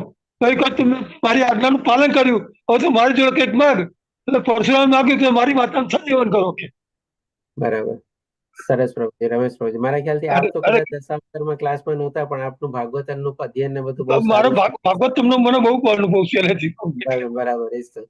તો તમને ખ્યાલ હોય તો એ ભાગવતમના 9મા સ્કંદમાં આપણે પરશુરામ અવતારની કથા છે, અને જે આપણે જસ્ટ હમણાં 2 ક્લાસ પહેલા જ આપણે પરશુરામ અવતાર હમણાં કમ્પ્લીટ કર્યો. આ શનિવારથી આપણે દશાવતારમાં આપણે રામ અવતાર શરૂ થવાનો છે. તો જે પ્રમાણે હેમાંગી માતાજી આના બધા પહેલાના ક્લાસમાં લિંક ને બધું મોકલી દીધું હતું, અને જેને જોઈન કરવું હોય એ સદાચાર ગ્રુપમાં જોઈન કરી શકીએ છીએ, એમાં લઈ શકીએ છીએ આપણે. તેના સંદર્ભમાં જે પણ જી હા માતાજી બોલો. હરે કૃષ્ણ. શશી માતાજી, મેં તમને તમારા પર્સનલ વોટ્સએપમાં પણ લિંક મોકલેલી છે ગ્રુપમાં એડ થવાની.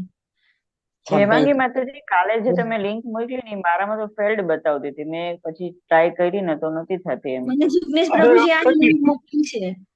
હરે કૃષ્ણ, મને લિંક મળે ગોઠવજો ને, ત્યારે વાંચો પ્રોગ્રામ ચાલાવ મને. પ્રભુજી ગ્રુપમાં મૂકેલી જ છે લિંક, અને ફરી શનિવારે રવિવારે સદાચાર ગ્રુપ ને શનિવારે સાંજે 6 વાગે. શનિવાર સાંજે 6 વાગે. ઓકે, વાંધો નહીં. હેમાંગી માતાજી, મને વોટ્સઅપ ગ્રુપમાં એડ કરજો. મેં શશી માતાજીને કીધું તું. માતાજી, એ ગ્રુપમાં નીચે લખેલું છે જોઈન ગ્રુપ. તમે એની પર ક્લિક કરશો ને એટલે તમે ઓટોમેટિક એમાં એડ થઈ જશો. હા, ઓકે, થેન્ક યુ. હા, એની યુટ્યુબમાં આવે છે એનું?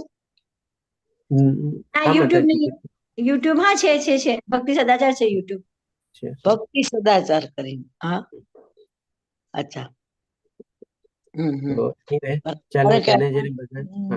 રામાવતાર સુધી એની પેલાનું તો જોવું હોય તો કેવી રીતે, એમ કે જાણવું હોય તો ફરી પાછું થશે આ કઈ આગળનું, કે યુટ્યુબ થી જ? તમે એક લિંક ઓપન કરશો ને એની નીચે બીજી લિંક તમને એટલે આગળનો જે હશે ને એપિસોડ એની બતાવશે. અચ્છા, હા, હરી બોલ, સરસ.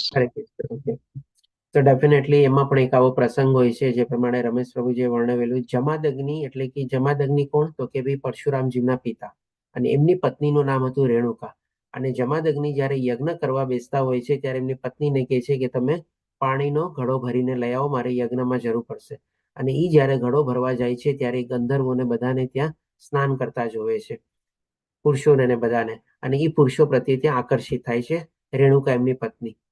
અને એમાં પોતે ભૂલી જાય છે કે ભાઈ પોતે યજ્ઞ માટે પાણી ભરવા આવેલી છે. અને જ્યારે મોડેથી જાય છે ત્યારે એને સમજાય છે કે મેં કેટલો મોટો અપરાધ કર્યો છે, કારણ કે મનમાં પણ એને ત્યારે વાસના જાગે છે. અને જમાદગ્નિને આ બધી એની તપસ્યાના પ્રમાણે ખબર પડી જાય છે અને કહે છે કે ભાઈ આને તું આનો હત્યા કરે. એના પરશુરામજીને કહે છે. એટલે કે એ ટાઈમમાં આવા બધા પત્નીઓ દ્વારા પણ અપરાધ થતા, અને ક્યારેક કોક સહન કરતા, ક્યારેક ન કરતા. તો એટલા સંદર્ભમાં અહીંયા અર્જુન વર્ણવે છે કે પતિ જેમ પોતાની પત્નીનો અપરાધ સહન કરી લે છે, એવી રીતે મેં જે અપરાધ કર્યો છે તો એ પણ આપ મને એના માટે ક્ષમા કરો. તમે આપ કૃપા કરીને આપના પ્રતિ થયેલા અપરાધોને સહ્ય ગણશો. એટલે કે ભાઈ આવી રીતે ભગવાનને વિનંતી કરે છે કે ભાઈ જે અપરાધો થયેલા છે એ બધે આપ સહન કરી અને મને ક્ષમા યાચના આપો. હવે પછી 45મા શ્લોકમાં કહે છે, હેમાંગી માતાજીએ ફરીથી લિંક મૂકી દીધી છે એટલે સદાચાર ગ્રુપની, તો જેને લાભ લેવો એમાં જોડાઈ શકે છે. જી માતાજી, 9મા અધ્યાયના 15મો અધ્યાય અને 16મો અધ્યાય, 2 અધ્યાય છે પરશુરામ અવતાર ઉપર, અને 10મો અધ્યાય અને 11મો અધ્યાય રામ અવતાર ઉપર છે, જે આપણે આ શનિવારથી શરૂ કરવાના છીએ. ઓકે, તો 45મા શ્લોકમાં કહે છે, મારા માટે અભૂતપૂર્વ એવા આપના આ વિશ્વરૂપના દર્શન કરીને હું આનંદ વિભોર થયું છે. ડેફિનેટલી અર્જુન માટે પણ આ બહુ આશ્ચર્યચકિત હતું. અને અર્જુન પણ પહેલી વાર ભગવાનના વિશ્વરૂપ દર્શન કરી રહ્યો હતો. એટલા માટે પોતે આનંદ તો અનુભવે છે, કારણ કે ભગવાનને જેણે વિનંતી કરી હતી કે જો હું લાયક હોઉં તો મને દેખાડો, અને ભગવાને વિશ્વરૂપ દર્શન દેખાડ્યું અને એને બહુ આશ્ચર્યજનક લાગ્યું. એટલા માટે પોતે આનંદિત પણ થયો. સાથે સાથે પણ પોતે વર્ણવે છે કે પરંતુ તેની સાથે મારું મન ભયથી વિચલિત પણ થયું છે, કારણ કે જે ભગવાનનું આવું ક્રૂર રૂપ જોવે છે, આપણે ભગવાનનું કે ને કે ભાઈ આપણે વિશ્વરૂપ દર્શનમાં એને આવા બધા અસંખ્ય મુખો, હાથો બધા મુખોમાં પ્રવેશી રહ્યા છે, એ બધું એને દેખાય છે, જે ચૂર્ણ થઈને દાંતોની નીચે બધા પ્રવેશી રહ્યા છે. આ બધું પોતે વધારે વાર જોઈ શકતો નથી. આના સંદર્ભમાં જેમ કે આપણે એક દાખલો આપું કે આપ લોકોમાંથી કેટલા લોકો એનો લાઈવ વોલ્કેનો જોયો છે? આપણે વોલ્કેનો હોય ને, લાઈવ વોલ્કેનો, જ્વાળામુખી. પ્રભુજી, ઇન્ડિયામાં નથી થતો ને જ્વાળામુખી, એટલે નથી જોયો. ભૂકંપ ખબર છે, એનો અનુભવ થયો છે. ભૂકંપ થયેલા છે, બરાબર. આવો છે ને, જેમ કે ઇન્ડોનેશિયામાં ને બધામાં છે ને આવા લાઈવ વોલ્કેનો હોય છે. પછી હજી એક જેમ કે દાખલો આપું, આપણે ઓલો નાઇગ્રા ફોલ છે ને કેનેડાનો, એ બધા એટલા મોટા ફોલ ને બધા છે ને, તમે ત્યાં છે ને જેમ કે ઓલો વોલ્કેનો જોવા જાવ ને, ત્યાં થોડીક વાર તમે જાઓ ને, બહુ એક્સાઇટમેન્ટથી આપણે ગયા હોઈએ જોવા કે મારે લાઈવ વોલ્કેનો જોવો છે, નાઇગ્રા ફોલ જોવો છે, બધું જોવું છે. તો આપણે થોડી વાર જઈએ ને, આમ લાગે હા બહુ સરસ છે, પણ પછી છે ને આપણે પોતાને અંદરથી છે ને ડર લાગવા માંડે. ઓલું વોલ્કેનોમાંથી આખી જે જ્વાળા નીકળતી હોય, અગ્નિના રૂપમાં લાવા વહેતો હોય, બધામાંથી બધા ઘણા બધા પ્રાણીઓ નહીં પણ બધામાંથી આપણને જોવા મળે. ઇવન આપણે ઓલો નાયગ્રા ફોલ જોવા જઈએ ને ત્યાં પણ થોડીક વાર પછી તમે જોજો એટલો બધો એનો પ્રચંડ અવાજ હોય છે, ધોધ હોય છે, આપણા પગ નીચે છે ને ઘણી વાર આપણે ધરતી આમ લાગે ને ધ્રુજતી હોય એવું લાગે. જેમ અર્જુનને લાગે છે ને કે હવે મારું બેલેન્સ જાળવી શકતો નથી. તો આવા ક્યારેક પ્રસંગ થાય ને તમે જોજો આપણે પોતાની જાતને છે ને બહુ એક્સાઇટમેન્ટના હિસાબે આપણે જોવા ગયા હોઈએ કે ચાલો ને ફરવા જઈએ, જોઈએ બધું, પણ પછી ત્યાં જઈને પછી આપણને લાગે ચાલ બધું બહુ જોઈ લીધું, બહુ થઈ ગયું, હવે નીકળીએ આપણે અહીંયાથી. આપણે પોતાની જાતને ત્યાં છે ને સંભાળી ન શકીએ, પોતાની જાતનો બેલેન્સ પણ છે ને આવી બધી પરિસ્થિતિમાં ન રાખી શકીએ. તો આવી જ રીતે હરે અર્જુન પણ કૃષ્ણ ત્યારે હરે કૃષ્ણ. આપણે ઇન્ડિયનમાં લાતુરમાં થયેલા અવાજ પણ બહુ ઘણો ટાઈમ થયો. હું નાનો હતો એક તો મેં સાંભળેલું લાતુર મહારાષ્ટ્રની બોર્ડર પછી છેલ્લે આગળ હતું એન્ડમાં આવે છે કંઈક લાતુર. બરોબર. આપણે જેમ કે ઇન્ડિયામાં મારા ખ્યાલથી ઇન્ડિયામાં શું યુએસમાં ફિજી કરીને જગ્યા છે ને ત્યાં પણ આવા લાઈવ વોલ્કેનો જોવા મળે છે, અને ઇન્ડોનેશિયામાં પણ આપણે લાઈવ વોલ્કેનો જોવા મળે છે. અને ડેફિનેટલી આ જેમ કે નાયગ્રા ફોલનો એક્ઝામ્પલ આપ્યો એ તો અનુભવ જ છે કે ભાઈ એમાં તો આપણે થોડી વાર પછી છે ને વધારે વાર ઊભા જ ન રહી શકીએ. આપણને એટલો બધો અવાજ ને આ ને બધું આવે ને આપણે એની રીતે આવી પણ અર્જુનની સ્થિતિ અહીંયા થઈ જાય છે. એટલે કે છે હે દેવેશ, હે જગદાધાર, આપ મારી ઉપર પ્રસન્ન થાઓ અને મને પૂર્ણ પુરુષોત્તમ પરમેશ્વર રૂપે આપના ભગવત સ્વરૂપના પુનઃ દર્શન આપો. કારણ કે આ બધામાં લાગે છે કે મારા સખા ક્યાં ગયા, મારા મિત્ર ક્યાં ગયા, જેની સાથે હું વાતચીત કરતો હતો એ બધા ક્યાં ગયા. વિશ્વરૂપ દર્શનમાં એને ભગવાનના વિશ્વરૂપમાં બધી જગ્યાએ જ બધું દેખાય છે, અને ભગવાનને પોતે પોતાના સખાના રૂપમાં ક્યાંય જોઈ શકતો નથી. એટલા માટે કહે છે કે પુનઃ દર્શન આપો જે પ્રમાણે આપેલા હતા. કારણ કે આ બધું બહુ જોઈ લીધું મેં, હવે હું થાકી ગયો, હવે હું સંતોષાઈ ગયો, હવે મારે વિશ્વરૂપ દર્શન નથી જોવું.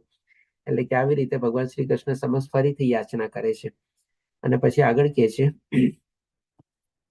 તો 46મા શ્લોકમાં કહે છે કે હે વિશ્વરૂપ, હે 1000 ભુજાઓ વાળા પ્રભુ, કારણ કે આમાં અસંખ્ય હાથો, અસંખ્ય મુખો, અસંખ્ય આ નેત્રો બધું અર્જુનને દેખાય છે. હું આપના મુકુટધારી ચતુર્ભુજ સ્વરૂપના દર્શન કરવા ઈચ્છું છું કે જેમાં આપ મસ્તકે મુકુટ અને આપની ભુજામાં શંખ, ચક્ર, ગદા તથા પદ્મ ધારણ કરો છો. તે જ રૂપના દર્શન કરવાની મને અભિલાષા છે. એટલે કે પહેલા અર્જુનની અભિલાષા તે વિશ્વરૂપ દર્શન જોવાની, ભગવાને ઈ દેખાડ્યું, ઈ જોઈ લીધા પછી પોતે થાકી ગયો, સંતોષાઈ ગયો, ભયભીત થઈ ગયો. એમાં જો એના અલગ અલગ ભાવો આવે છે. પહેલા આશ્ચર્યચકિત થઈને વિશ્વરૂપ દર્શન જોવે છે, પછી વ્યથિત થાય છે એટલે કે વ્યથિત ભાવથી જોવે છે, પછી પોતે પોતાનું સંતુલન નથી જાળવી શકતો એટલે કે થોડો દુઃખી બી થાય છે. દુઃખના રૂપમાં પણ ભગવાનને વર્ણવે છે. એટલે કે કાળના રૂપમાં જ્યારે ભગવાનને જોવે છે ત્યારે પોતે થોડો ડરી બી જાય છે. એટલે પહેલા આશ્ચર્ય થયું, સરપ્રાઈઝ થયું, પછી થોડો દુઃખી થયો, અને પછી અંતમાં આપણે ભગવાનથી ડરી બી ગયો. ભગવાનનું જે કાળ રૂપ હતું એટલા જ માટે તો ભગવાનને પૂછે છે કે આપ મને શું દેખાડવા માંગો છો, આપ કોણ છો? એટલે કે એક જ ભગવાનના વિશ્વ રૂપમાં એના 3 અલગ અલગ ભાવો આવે છે ભક્તના. આ આપણે જોઈ શકીએ છીએ. અને હવે આવી રીતે ફરીથી પાછો ભગવાનને પોતાના મૂળ રૂપમાં એટલે કે ચતુર્ભુજ રૂપમાં જોવા માટેની વિનંતી કરે છે. હવે પછી ભગવાન શ્રી કૃષ્ણ એનું પોતાનું ચતુર્ભુજ રૂપ બી દેખાડે છે. તો 47 થી 55 શ્લોકમાં આપણે ભગવાન જે પોતાનું ચતુર્ભુજ રૂપ દેખાડે છે એ જોશું આપણે. અને ભગવાન શ્રી કૃષ્ણ સાથે સાથે અર્જુનને શાંત પણ પાડે છે. કારણ કે અર્જુન ત્યારે ઘણો બધો ભયભીત થઈ ગયો હતો અને વ્યથિત બી થઈ ગયો હતો. તો 47મા શ્લોકમાં હવે ભગવાન શ્રી કૃષ્ણ કહે છે, પરમેશ્વર બોલ્યા, મેં પ્રસન્ન થઈને મારી અંતરંગ શક્તિ દ્વારા તને આ ભૌતિક જગતમાં મારા આ પરમ વિશ્વરૂપના દર્શન કરાવ્યા છે. અહીંયા જો ભગવાન 3 ચીજ આપણને બતાવે છે સરસ રીતે. સૌથી પહેલા તો ભગવાનનું જે વિશ્વરૂપ દર્શન છે એ ભગવાનની કઈ શક્તિમાં આવે છે એ આપણને બતાવે છે. તો કે ભગવાનની અંતરંગ શક્તિમાં આવે છે. ભગવાનની 3 ટાઈપની શક્તિ છે આપણે જાણ્યા હતા, તટસ્થ શક્તિ, મધ્યસ્થ શક્તિ અને અંતરંગ શક્તિ, અથવા તો ઇન્ટરનલ પોટેન્સી, માર્જિનલ પોટેન્સી અને એક્સટર્નલ પોટેન્સી. તો આ જે ભગવાનની અંતરંગ શક્તિ અથવા ઇન્ટરનલ પોટેન્સીમાં ભગવાન પોતાના આવી રીતે વિશ્વરૂપ દર્શન દેખાડે છે. પછી બીજી ચીજ આપણને શું બતાવે છે કે આ ભૌતિક જગતમાં ડેફિનેટલી ભગવાન શ્રી કૃષ્ણ પણ ત્યારે અવતરિત થયા હતા અને અર્જુન પણ એના સખાના રૂપમાં સામેલ હતા. એટલે કે આ ભૌતિક દુનિયામાં આ મૃત્યુ લોકમાં જ ભગવાને આવીને અવતરિત થઈને અર્જુનને એનું વિશ્વરૂપ દર્શન દેખાડ્યું હતું.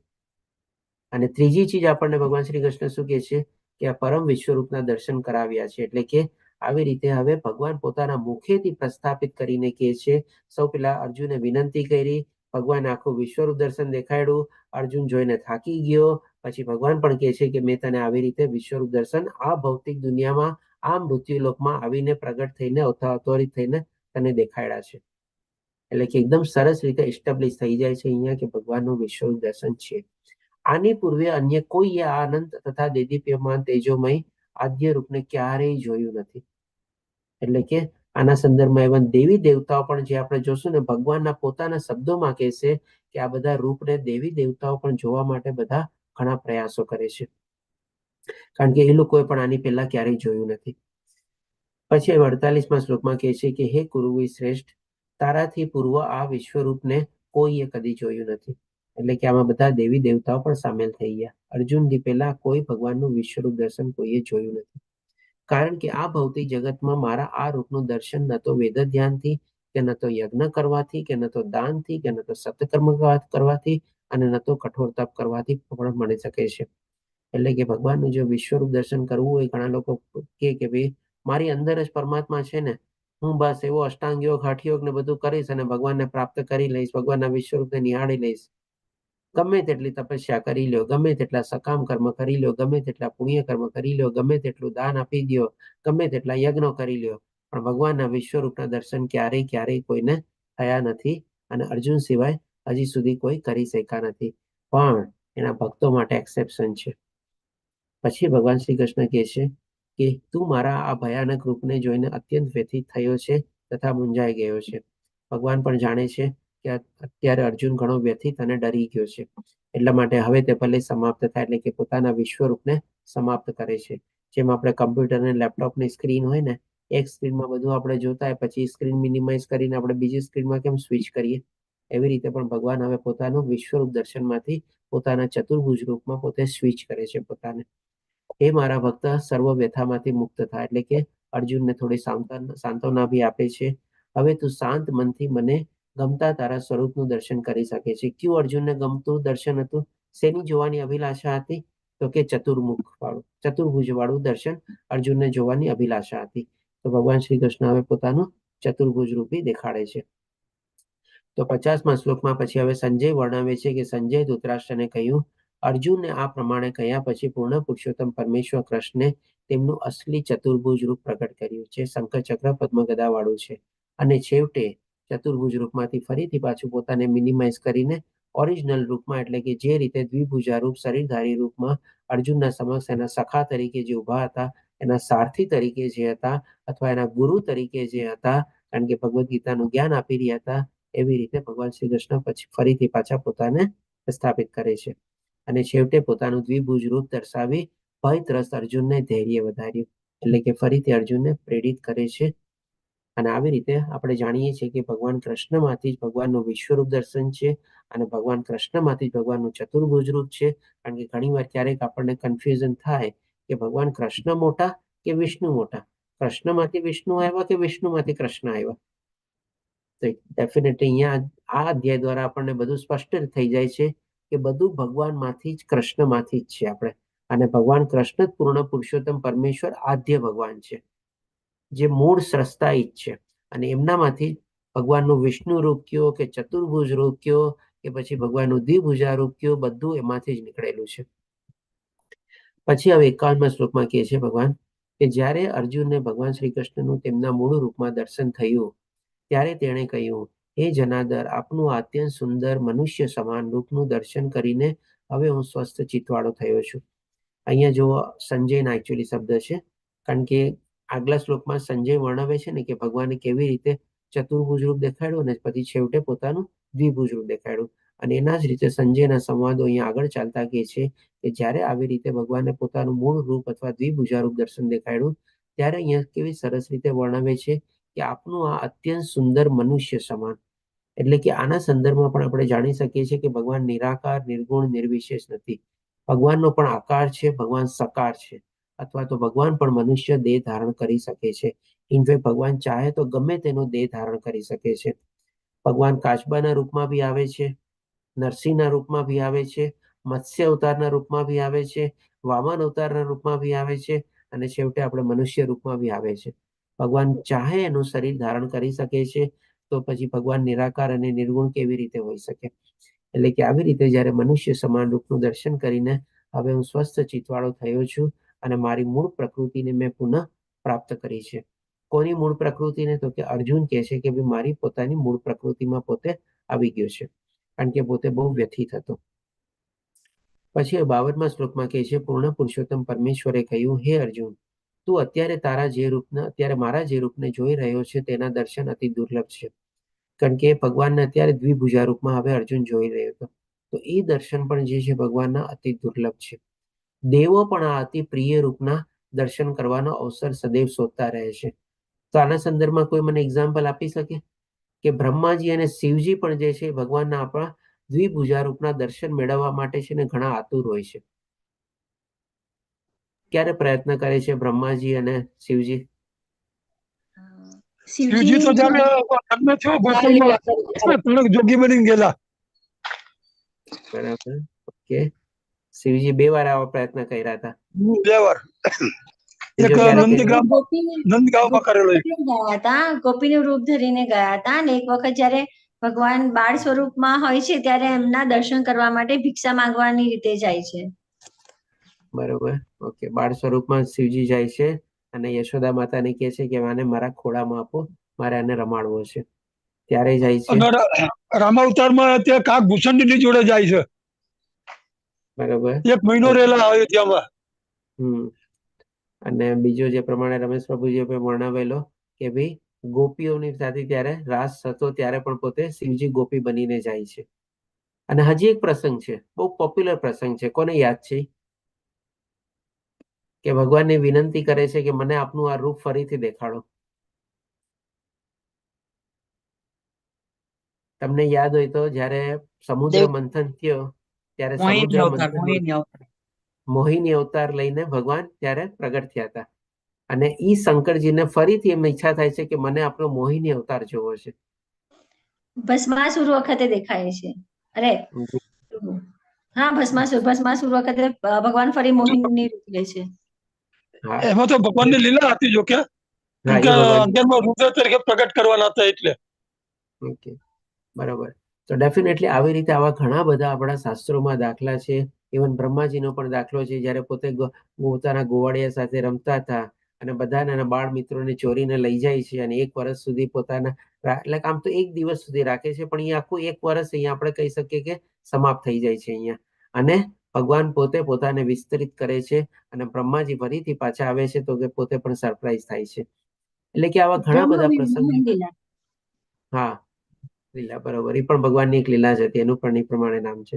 અત્યારે ચૈતન્ય મહાપ્રભુ વખતે આપણા આવડા જે નામાચાર્ય જે ખરા ને એ બ્રહ્માજીનો જ અવતાર છે ને.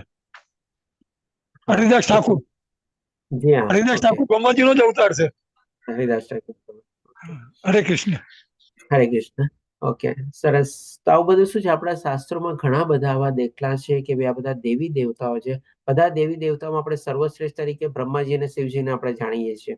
તો એ બધા લોકો પણ આવી રીતે ભગવાનના જે છે ચતુર્ભુજ રૂપ, ભગવાનનું દ્વિભુજા રૂપ, ભગવાનના દર્શન મેળવવા માટે એવા દુર્લભ પ્રયત્નો કરે છે. જે પાર્વતી માતાજી આપનો એડ્રેસ છે. હા પ્રભુજી, મેં શિવ પુરાણ વાંચ્યું હતું ત્યારે વચ્ચે એમ ઘણી જગ્યાએ એવું આવે છે કે શિવ અંત છે ને શિવ આરંભ છે. તો ઈ પ્રભુજી શું કહેવા માંગે છે? મેં ગીતાજી આ સાંભળ્યા પછી મને એમાં થોડું કન્ફ્યુઝન થાય છે. માતાજી, ડેફિનેટલી શિવ પુરાણમાં બધું ચીજ લખેલી છે. અને આમ મેં તમને આની પહેલા પણ જે આપણે ગઈકાલે પણ થોડું ઘણું વર્ણવ્યું હતું ને કે ભગવાન શ્રી કૃષ્ણ અને શિવ તત્વ અને કૃષ્ણ તત્વમાં છે ને બહુ ઓછો તફાવત છે. આપણે ખાલી દૂધ દહીં જેવો તફાવત આપણે સમજી શકીએ. પણ ડેફિનેટલી ભાગવતમ જો તમે જ્યારે ક્લિયરલી વાંચશો ને, ભાગવતમમાં પણ ભગવાન શંકર પોતે કહે છે, ઇવન પોતાની પત્ની પાર્વતી માતાને કહે છે કે ભગવાન શ્રી કૃષ્ણ જે છે એ સર્વોચ્ચ છે અને એ સર્વોત્તમ છે, અને એની પણ એ પોતે સ્તુતિ કરે છે. અને શિવ પુરાણ શું છે, આપણા જેમ કે આ પુરાણ ઉપપુરાણ બધું શું છે, અલગ અલગ આપણે દેવી દેવતાના સંદર્ભમાં પણ ક્યારેક આપણને વર્ણવવામાં આવેલું હોય છે. તો જેમ કે શિવજી પાસે પણ એવી શક્તિઓ છે, જેમ કે એને આપણે તમો ગુણના સ્વામી બતાવવામાં આવેલા છે. અને વિનાશ કરવાનું જ્યારે કામ હોય ને ત્યારે ભગવાન શું કરે છે, જ્યારે સર્જન કરવાનું કામ બ્રહ્માજીને સોંપી દે છે અને વિનાશ કરવાનું કામ શિવજીને આપી દે છે. અને શિવજી પછી ફરીથી પાછું પુનઃ સર્જનની થાય છે. તો આ રીતે બધું શિવ પુરાણમાં પણ એ પ્રમાણે વર્ણવેલું છે. પણ એકચ્યુઅલી જોવા જવા જોઈએ ને તો એ જે શિવજી પાસે જે શક્તિ છે વિનાશ કરવાની, એ શક્તિ પણ ક્યાંથી આવેલી? તો કે ભગવાન શ્રી કૃષ્ણ પાસેથી જ આવેલી. બ્રહ્માજીનું સૃષ્ટિનું સર્જન કરવાની પણ શક્તિ બ્રહ્માજીને પણ પોતે જ નિયુક્ત કર્યા, અને એને પણ શક્તિ કોણે આપી? તો કે ભગવાન શ્રી કૃષ્ણ જ આપેલી. તો આ રીતે બધા છે ને, જેમ કે આજે માની લો આપણે બ્રહ્મ વૈવર્ત પુરાણ વાંચીએ, તેમાં આપણને એમ લાગે કે ભાઈ બ્રહ્માજી જ બધાના સ્રષ્ટા છે, કારણ કે એમાં બ્રહ્માજીની આગળનું આપણને વર્ણન નથી એમાં. જ્યારે આપણે શિવ પુરાણ વાંચીએ તો એમાં આપણને શિવજી સુધી સીમિત હોય, તો આપણને એમ લાગે કે એનાથી ઉપરનું તો આપણને જ્ઞાન મળ્યું નહીં ને. ત્યારે ભગવદ્ ગીતા અને ભાગવતમાં છે ને એ બિયોન્ડ ધેટ છે. બધા પુરાણો અને ઉપપુરાણોની ઉપરમાં આપણે ભાગવતમ અને ભગવદ્ ગીતા આવે છે. આપણે ઇવન ઉપનિષદમાં પણ તમે જોશો ને તો બધા અલગ અલગ કર્મકાંડો ને બધી એ રીતે જ્ઞાન છે. ઉપાસના કાંડ છે, જ્ઞાન કાંડ છે અને કર્મકાંડ છે. તો જ્ઞાન કાંડમાં તમે વાંચશો ને તો એમાં પણ તમને થોડું ઘણું આ સંદર્ભમાં ક્લિયર થશે કે બ્રહ્માજી અને શિવજીને પણ નિયુક્ત કરનાર ભગવાન શ્રી કૃષ્ણ છે, અને એમની પાસે પણ જે શક્તિઓ છે એમના દ્વારા થકી જ છે, એમના થકી જ આવેલું છે. એટલે કે તમે જો એક આપણે સંદર્ભમાં તમને કહું, જો થોડુંક હજી દાખલાના રૂપમાં લઈએ ને, તો જેમ કે માની લે આપણે જ્યોગ્રાફી ભણતા હોઈએ. આપણે હવે જ્યોગ્રાફી ભણતા હોય ત્યારે આપણને શું આખું પ્લેનેટરી સિસ્ટમમાં શું આપણને જણાવવામાં આવે કે ભાઈ બધા ગ્રહો છે એ ફરે છે. આપણે એટલે કે આપણે શું સમજીએ કે બધા જે ગ્રહો છે એ ફરે છે. હવે કેની આજુબાજુમાં ફરે છે માની લો, એમાં આપણને ન ભણાવવામાં આવે તો આપણને પણ હજી એક ક્વેશ્ચન માર્ક રહી જાય ને કે ફરે તો છે બરાબર છે, શેની ગતિ ઉપર ફરે છે, કોની આજુબાજુ ફરે છે, એ આપણને જણાવવામાં ન આવે તો એ આપણું અધૂરું જ્ઞાન થયું. સાચી વાત. એવી જ રીતે બધા શાસ્ત્રોમાં છે ને અલગ અલગ પાર્ટમાં બધું જ્ઞાન છે ને ડિવાઈડ થયેલું છે. તો જે શાસ્ત્ર તમે વાંચતા હો એ શાસ્ત્રમાં એ જ્ઞાન ત્યાં સુધી લિમિટેડ તમને બતાવવામાં આવે. તો તમારે જ્યારે શું છે એના ઉપરના જે શાસ્ત્રો હોય ને એને પણ સાથે કનેક્ટ કરીને તમે વાંચો ને તો આવા કન્ફ્યુઝન ન થાય. કેમ કે સાચી તમે વાત. ખાલી મને ત્યારે જ્યારે શિવ પણ વાંચ્યું ને પ્રભુજી શિવ પુરાણ મેં 1-2 વખત વાંચ્યું હશે. એટલે અમે તો વર્ષોથી, હું નાની હતી ત્યારથી જ શિવજીની પૂજા કરું. એમને લોટી ચડાવ્યા વગર જલની તો હું પાણી પણ ન પીવું. આજની હવે થોડી મીન્સ કે એજ થઈ ગઈ ને આપણી, એટલે હવે થોડું આપણે નથી કરતા, પણ નાની હતી ત્યારે ત્યાં સુધી કે શિવજીના મંદિરે જઈને જળ ચડાવી પછી જ આપણે પાણી પીતા. એટલે વર્ષોથી હું આ ભગવતમના જયારે ક્લાસ ગીતાના ચાલુ કર્યા ને પેલા શિવજીના, હજી પણ શિવજીના મંદિરે તો રોજે જાય છીએ. પણ આ હું કેટલા દિવસથી આ પૂછવા માંગતી હતી કે ભાઈ, કે હું અત્યાર સુધી તો એમ જ હતું કે શિવ જ સર્જન કરતા છે, પણ જ્યારથી આ ગીતાજીમાં હું જોઈન્ટ થઈ ને પછી મને સાચું ખબર પડી કે શું છે એમ. ઓકે, સરસ માતાજી. તો કોઈ પણ હું તમને કહીશ કે તમે જેમ કે શિવ પુરાણ વાંચો છો ને એમાંથી ઉપરનું જે શાસ્ત્ર હોય ને એને પણ તમારે સાથે રાખીને ચાલવાનું. અને એકદમ જો સર્વોપરી શાસ્ત્ર તમારે જાણવું હોય તો ભગવદ્ ગીતા અને ભાગવતમ, આ બે ચીજને ફોલો કરો ને તેમાં બધા શાસ્ત્રોનો પણ એમાં સાર આપણે કહી શકીએ કે આવી શકે છે. હરે ઓકે, કૃષ્ણ. હરે કૃષ્ણ માતાજી. સરસ પ્રશ્ન, સારો હતો. તો હવે પછી 53મા શ્લોકમાં ભગવાન કહે છે કે તું દિવ્ય દ્રષ્ટિથી મારા જે રૂપના દર્શન કરી રહ્યો છે, કારણ કે ઓલરેડી અર્જુન પાસે ત્યારે દિવ્ય ચક્ષુ હતા, એ દિવ્ય ચક્ષુ પ્રદાન કર્યા એટલા જ માટે તો ભગવાનનું વિશ્વરૂપ દર્શન પોતે જોઈ શક્યો. તે માત્ર વેદા ધ્યાનથી કે કઠોર તપ કરવાથી કે દાનથી અથવા પૂજા દ્વારા પણ પામી શકાતું નથી. આ બધા ઉપાયો દ્વારા મનુષ્ય મને મારા મૂળ રૂપમાં જોઈ શકતો નથી. એટલે કે ન તો ભગવાનનું વિશ્વરૂપ દર્શન માટે આપણે આ બધાનો આપણે કે કઠોર તપસ્યા અથવા સાધના, યજ્ઞ, દાન, પૂજા કે એના દ્વારા આપણને પ્રાપ્ત થતું નથી. અને ઇવન જે ભગવાનનું શરીરધારી જે રૂપ છે ને એ પણ આ બધી ચીજો કરવાથી આપણને દ્વિભુજા રૂપ પણ આપણને પ્રાપ્ત થતું નથી. જે પ્રમાણે ભગવાન આપણને બંને સંદર્ભમાં બતાવે છે. ન તો આપણને ભગવાનના દ્વિભુજા રૂપને આપણે પ્રાપ્ત કરી શકીએ છીએ આવી બધી સાધનાઓ દ્વારા, ના આપણા ભગવાનના વિશ્વરૂપ દર્શનને પણ આપણે નિહાળી શકીએ છીએ. પછી ભગવાન શ્રી કૃષ્ણ આપણને કહે છે 54મા શ્લોકમાં, હે અર્જુન, એટલે કે આનો સોલ્યુશન શું, ઉપાય શું? તો કે માત્ર ઓનલી અનન્ય ભક્તિ દ્વારા જ મને મૂળ રૂપમાં જાણી શકાય છે કે જે રૂપમાં તારી સામે ઊભો છું, અને એ જ રીતે મારું પ્રત્યક્ષ દર્શન પણ કરી શકાય છે. એટલે કે જો ભગવાનના મૂળ રૂપમાં આપણે દર્શન કરવા હોય તો કેવળ અને કેવળ only and only one way છે, ઓનલી વન સોલ્યુશન છે આપણી પાસે, તો કે ભગવાનની આપણે અનન્ય ભાવે ભક્તિ કરવાની. ભગવાનની આવી રીતે જો અનન્ય ભાવે ભક્તિ કરીએ આપણે તો ઓટોમેટિકલી આપણને ભગવાનનો આવો આત્મ સાક્ષાત્કાર થાય છે, ભગવાનના આવા દર્શન થાય છે. ભગવાન કયા રૂપમાં અને કેવી રીતે આપણી સામે આવે ને કદાચ આપણે એ ન ઓળખી શકીએ, પણ ભગવાન આપણને દર્શન આપે ને આપે જ છે. એના ભક્તોને ભગવાન સંપૂર્ણ રીતે એની બધી ઈચ્છાઓ, એની જરૂરિયાતો પણ બધી પૂરી કરે છે. કેવળ આ જ રીતે તું મારા વિશેના જ્ઞાનના રહસ્યોને પામી શકીશ. એટલે કે ભગવાન વિશે જો જાણવું હોય, ભગવાનને સમજવા હોય અને ભગવાન વિશે જ્ઞાન મેળવવું હોય તો એ પણ આપણે કેવળ અને કેવળ ભગવાનની ભક્તિ દ્વારા જ આપણે પ્રાપ્ત કરી શકીએ. એના સિવાય બીજો કોઈ માર્ગ નથી આપણે.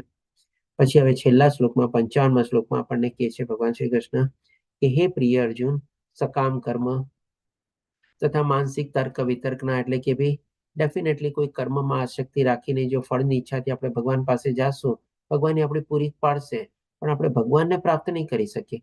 આપણે જે ઈચ્છાથી ગયાશું ને ઈચ્છા આપણે પ્રાપ્ત થઈ જશે. સાથે માનસિક તર્ક વિતર્ક એટલે કે ભાઈ કોઈ જાતના કિંતુ પરંતુ લોજિક આર્ગ્યુમેન્ટ વગર, કોઈ જાતના સંદેહ વગર, કોઈ જાતના સંશય વગર આપણે જો ભગવાનની ભક્તિમાં પ્રવૃત્ત થશું તો જ આપણને પ્રાપ્ત થશે. બાકી જો આવા કોઈ સંદેહ અને સંશય અથવા તર્ક વિતર્કની સાથે આપણે પ્રાપ્ત કરવાની કોશિશ કરશું તો ભગવાન તો પોતાની યોગ માયાથી આવૃત રહેવાના છે. એટલે કે છે માનસિક તર્ક વિતર્કના સંસાર દોષથી રહિત થઈને મારી શુદ્ધ ભક્તિમાં પરાયણ રહે છે. એટલે કે કેવળ અને કેવળ ભગવાનનું નામ સ્મરણ કરે છે, જે મારા માટે જ કાર્ય કરે છે. એટલે કે જે કાંઈ પણ કર્મ કરે છે ભગવાનને સાથે રાખીને કરે છે, ભગવાનને જોડીને ચાલે છે અને એ રીતે પોતે નિષ્કામ ભાવે બધા કર્મોમાં પ્રવૃત્ત થાય છે. અને જે મને જ જીવનનું પરમ ધ્યેય માને છે. એટલે કે આ બધું જ્ઞાન પ્રાપ્તિને પ્રત્યે કરીને સમજી ગયો છે કે હવે મારા જીવનનું લક્ષ્ય શું છે, તો કે ભગવાનને પ્રાપ્ત કરવા. અને આ લક્ષ્ય પ્રાપ્ત કરવા માટે પોતે પ્રયાસો માટે પણ આગળ વધે છે. અને જે જીવ માત્ર પ્રતિ મૈત્રી ભાવ રાખે છે. તો તમે કહેશો કે ચાલો હવે મેં મારા જીવનનું લક્ષ્ય બનાવી દીધો છે, ભગવાનને પ્રાપ્ત કરવા છે, છોડો ઘર બાર અને હું એક અલગ જગ્યાએ વયો જાઉં છું અને ભગવાનની ભક્તિમાં લાગી જાઉં છું. તો એ પણ ન હોવું જોઈએ. આપણી જે જવાબદારી છે, આપણે જે સંસાર લઈને બેઠા છે, આપણે જે બધા ગ્રહસ્થ જીવન કરીને બેઠેલા છીએ, આપણે બધા પ્રત્યે આપણે આપણો મૈત્રી ભાવ, પ્રેમ ભાવ, દયા ભાવ આપણે કેળવવાનો છે. જવાબદારીઓ આપણે નિભાવવાની છે, નિષ્કામ કર્મ કરવાનો છે, સાથે સાથે ભગવાનની ભક્તિમાં પ્રવૃત્ત થવાનું છે. અને આસ્તે આસ્તે આપણે વિરક્તિ કેળવવાની છે. એમાં ઉલઝી નથી જવાનું, આપણે એમાં દલદલની જેમ આપણે ઊંડું નથી ઉતરી જવાનું, ફસાઈ નથી જવાના. પણ જે દોરડાથી આપણે બધા મોહ માયાના દોરડાથી આપણે ઓલરેડી જે ફસાયેલા છીએ એ બધી ગાંઠો છે ને આસ્તે આસ્તે છોડવાની છે. જેમ જેમ એ ગાંઠો આપણે છોડશું એવી રીતે આપણે અનાસક્તિ કેળવી શકશું. અને જેમ જેમ અનાસક્તિ કેળવી શકશું આપણે ભગવાનની ભક્તિમાં પ્રવૃત્ત થઈને આપણે વિરક્તિ પણ આપણને આવી જશે. એટલે કે બધી રીતે આપણી જવાબદારી નિભાવીને આપણે આગળ વધવાનું છે. તો કે છે કે તે નક્કી મને પામે છે. એટલે કે આવી રીતે જો આપણે ભગવાનનું લક્ષ્ય પ્રાપ્ત કરવાનું એક સરસ રીતે આપણે કહીએ ને કે ઓર્ગેનાઇઝ પ્લાન વેમાં જો કરીએ અને આપણા જીવનની રીતે આગળ વધારીએ તો આપણે ભગવાનને પ્રાપ્ત કરવા આપણા માટે સહજ થઈ શકે છે. તો આ રીતે આપણો અહીંયા 11મો અધ્યાય વિશ્વરૂપ દર્શન કમ્પ્લીટ થાય છે. વાંછા કલ્પતરુભ્યશ્ચ કૃપા સિંધુભ્યઃ ચ પતિતાનાં પાવનેભ્યો વૈષ્ણવેભ્યો નમો નમઃ. હરે કૃષ્ણ કૃષ્ણ કૃષ્ણ હરે હરે, હરે રામ રામ રામ હરે હરે. શ્રીલા પ્રભુપાદ કી જય. શ્રી રાધા ગોવિંદ પ્રણામ. હરે કૃષ્ણ. સર્વેને આના સંદર્ભમાં કોઈને કોઈ પ્રશ્ન હોય તો લઈ શકીએ છીએ આપણે. હરે કૃષ્ણ. હરે કૃષ્ણ. રમેશ પ્રભુજી બોલો. બસ હરે કૃષ્ણ પ્રભુ. શનિવાર મળીએ, શનિવાર સાંજે 6 વાગે મળીએ. હા, શનિવારે સાંજે.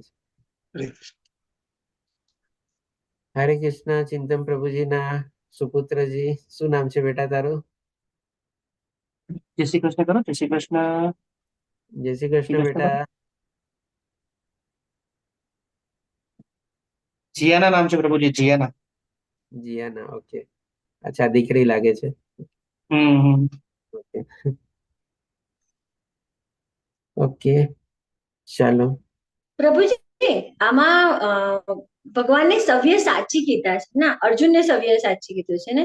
સવ્ય સાચી નો શું થાય?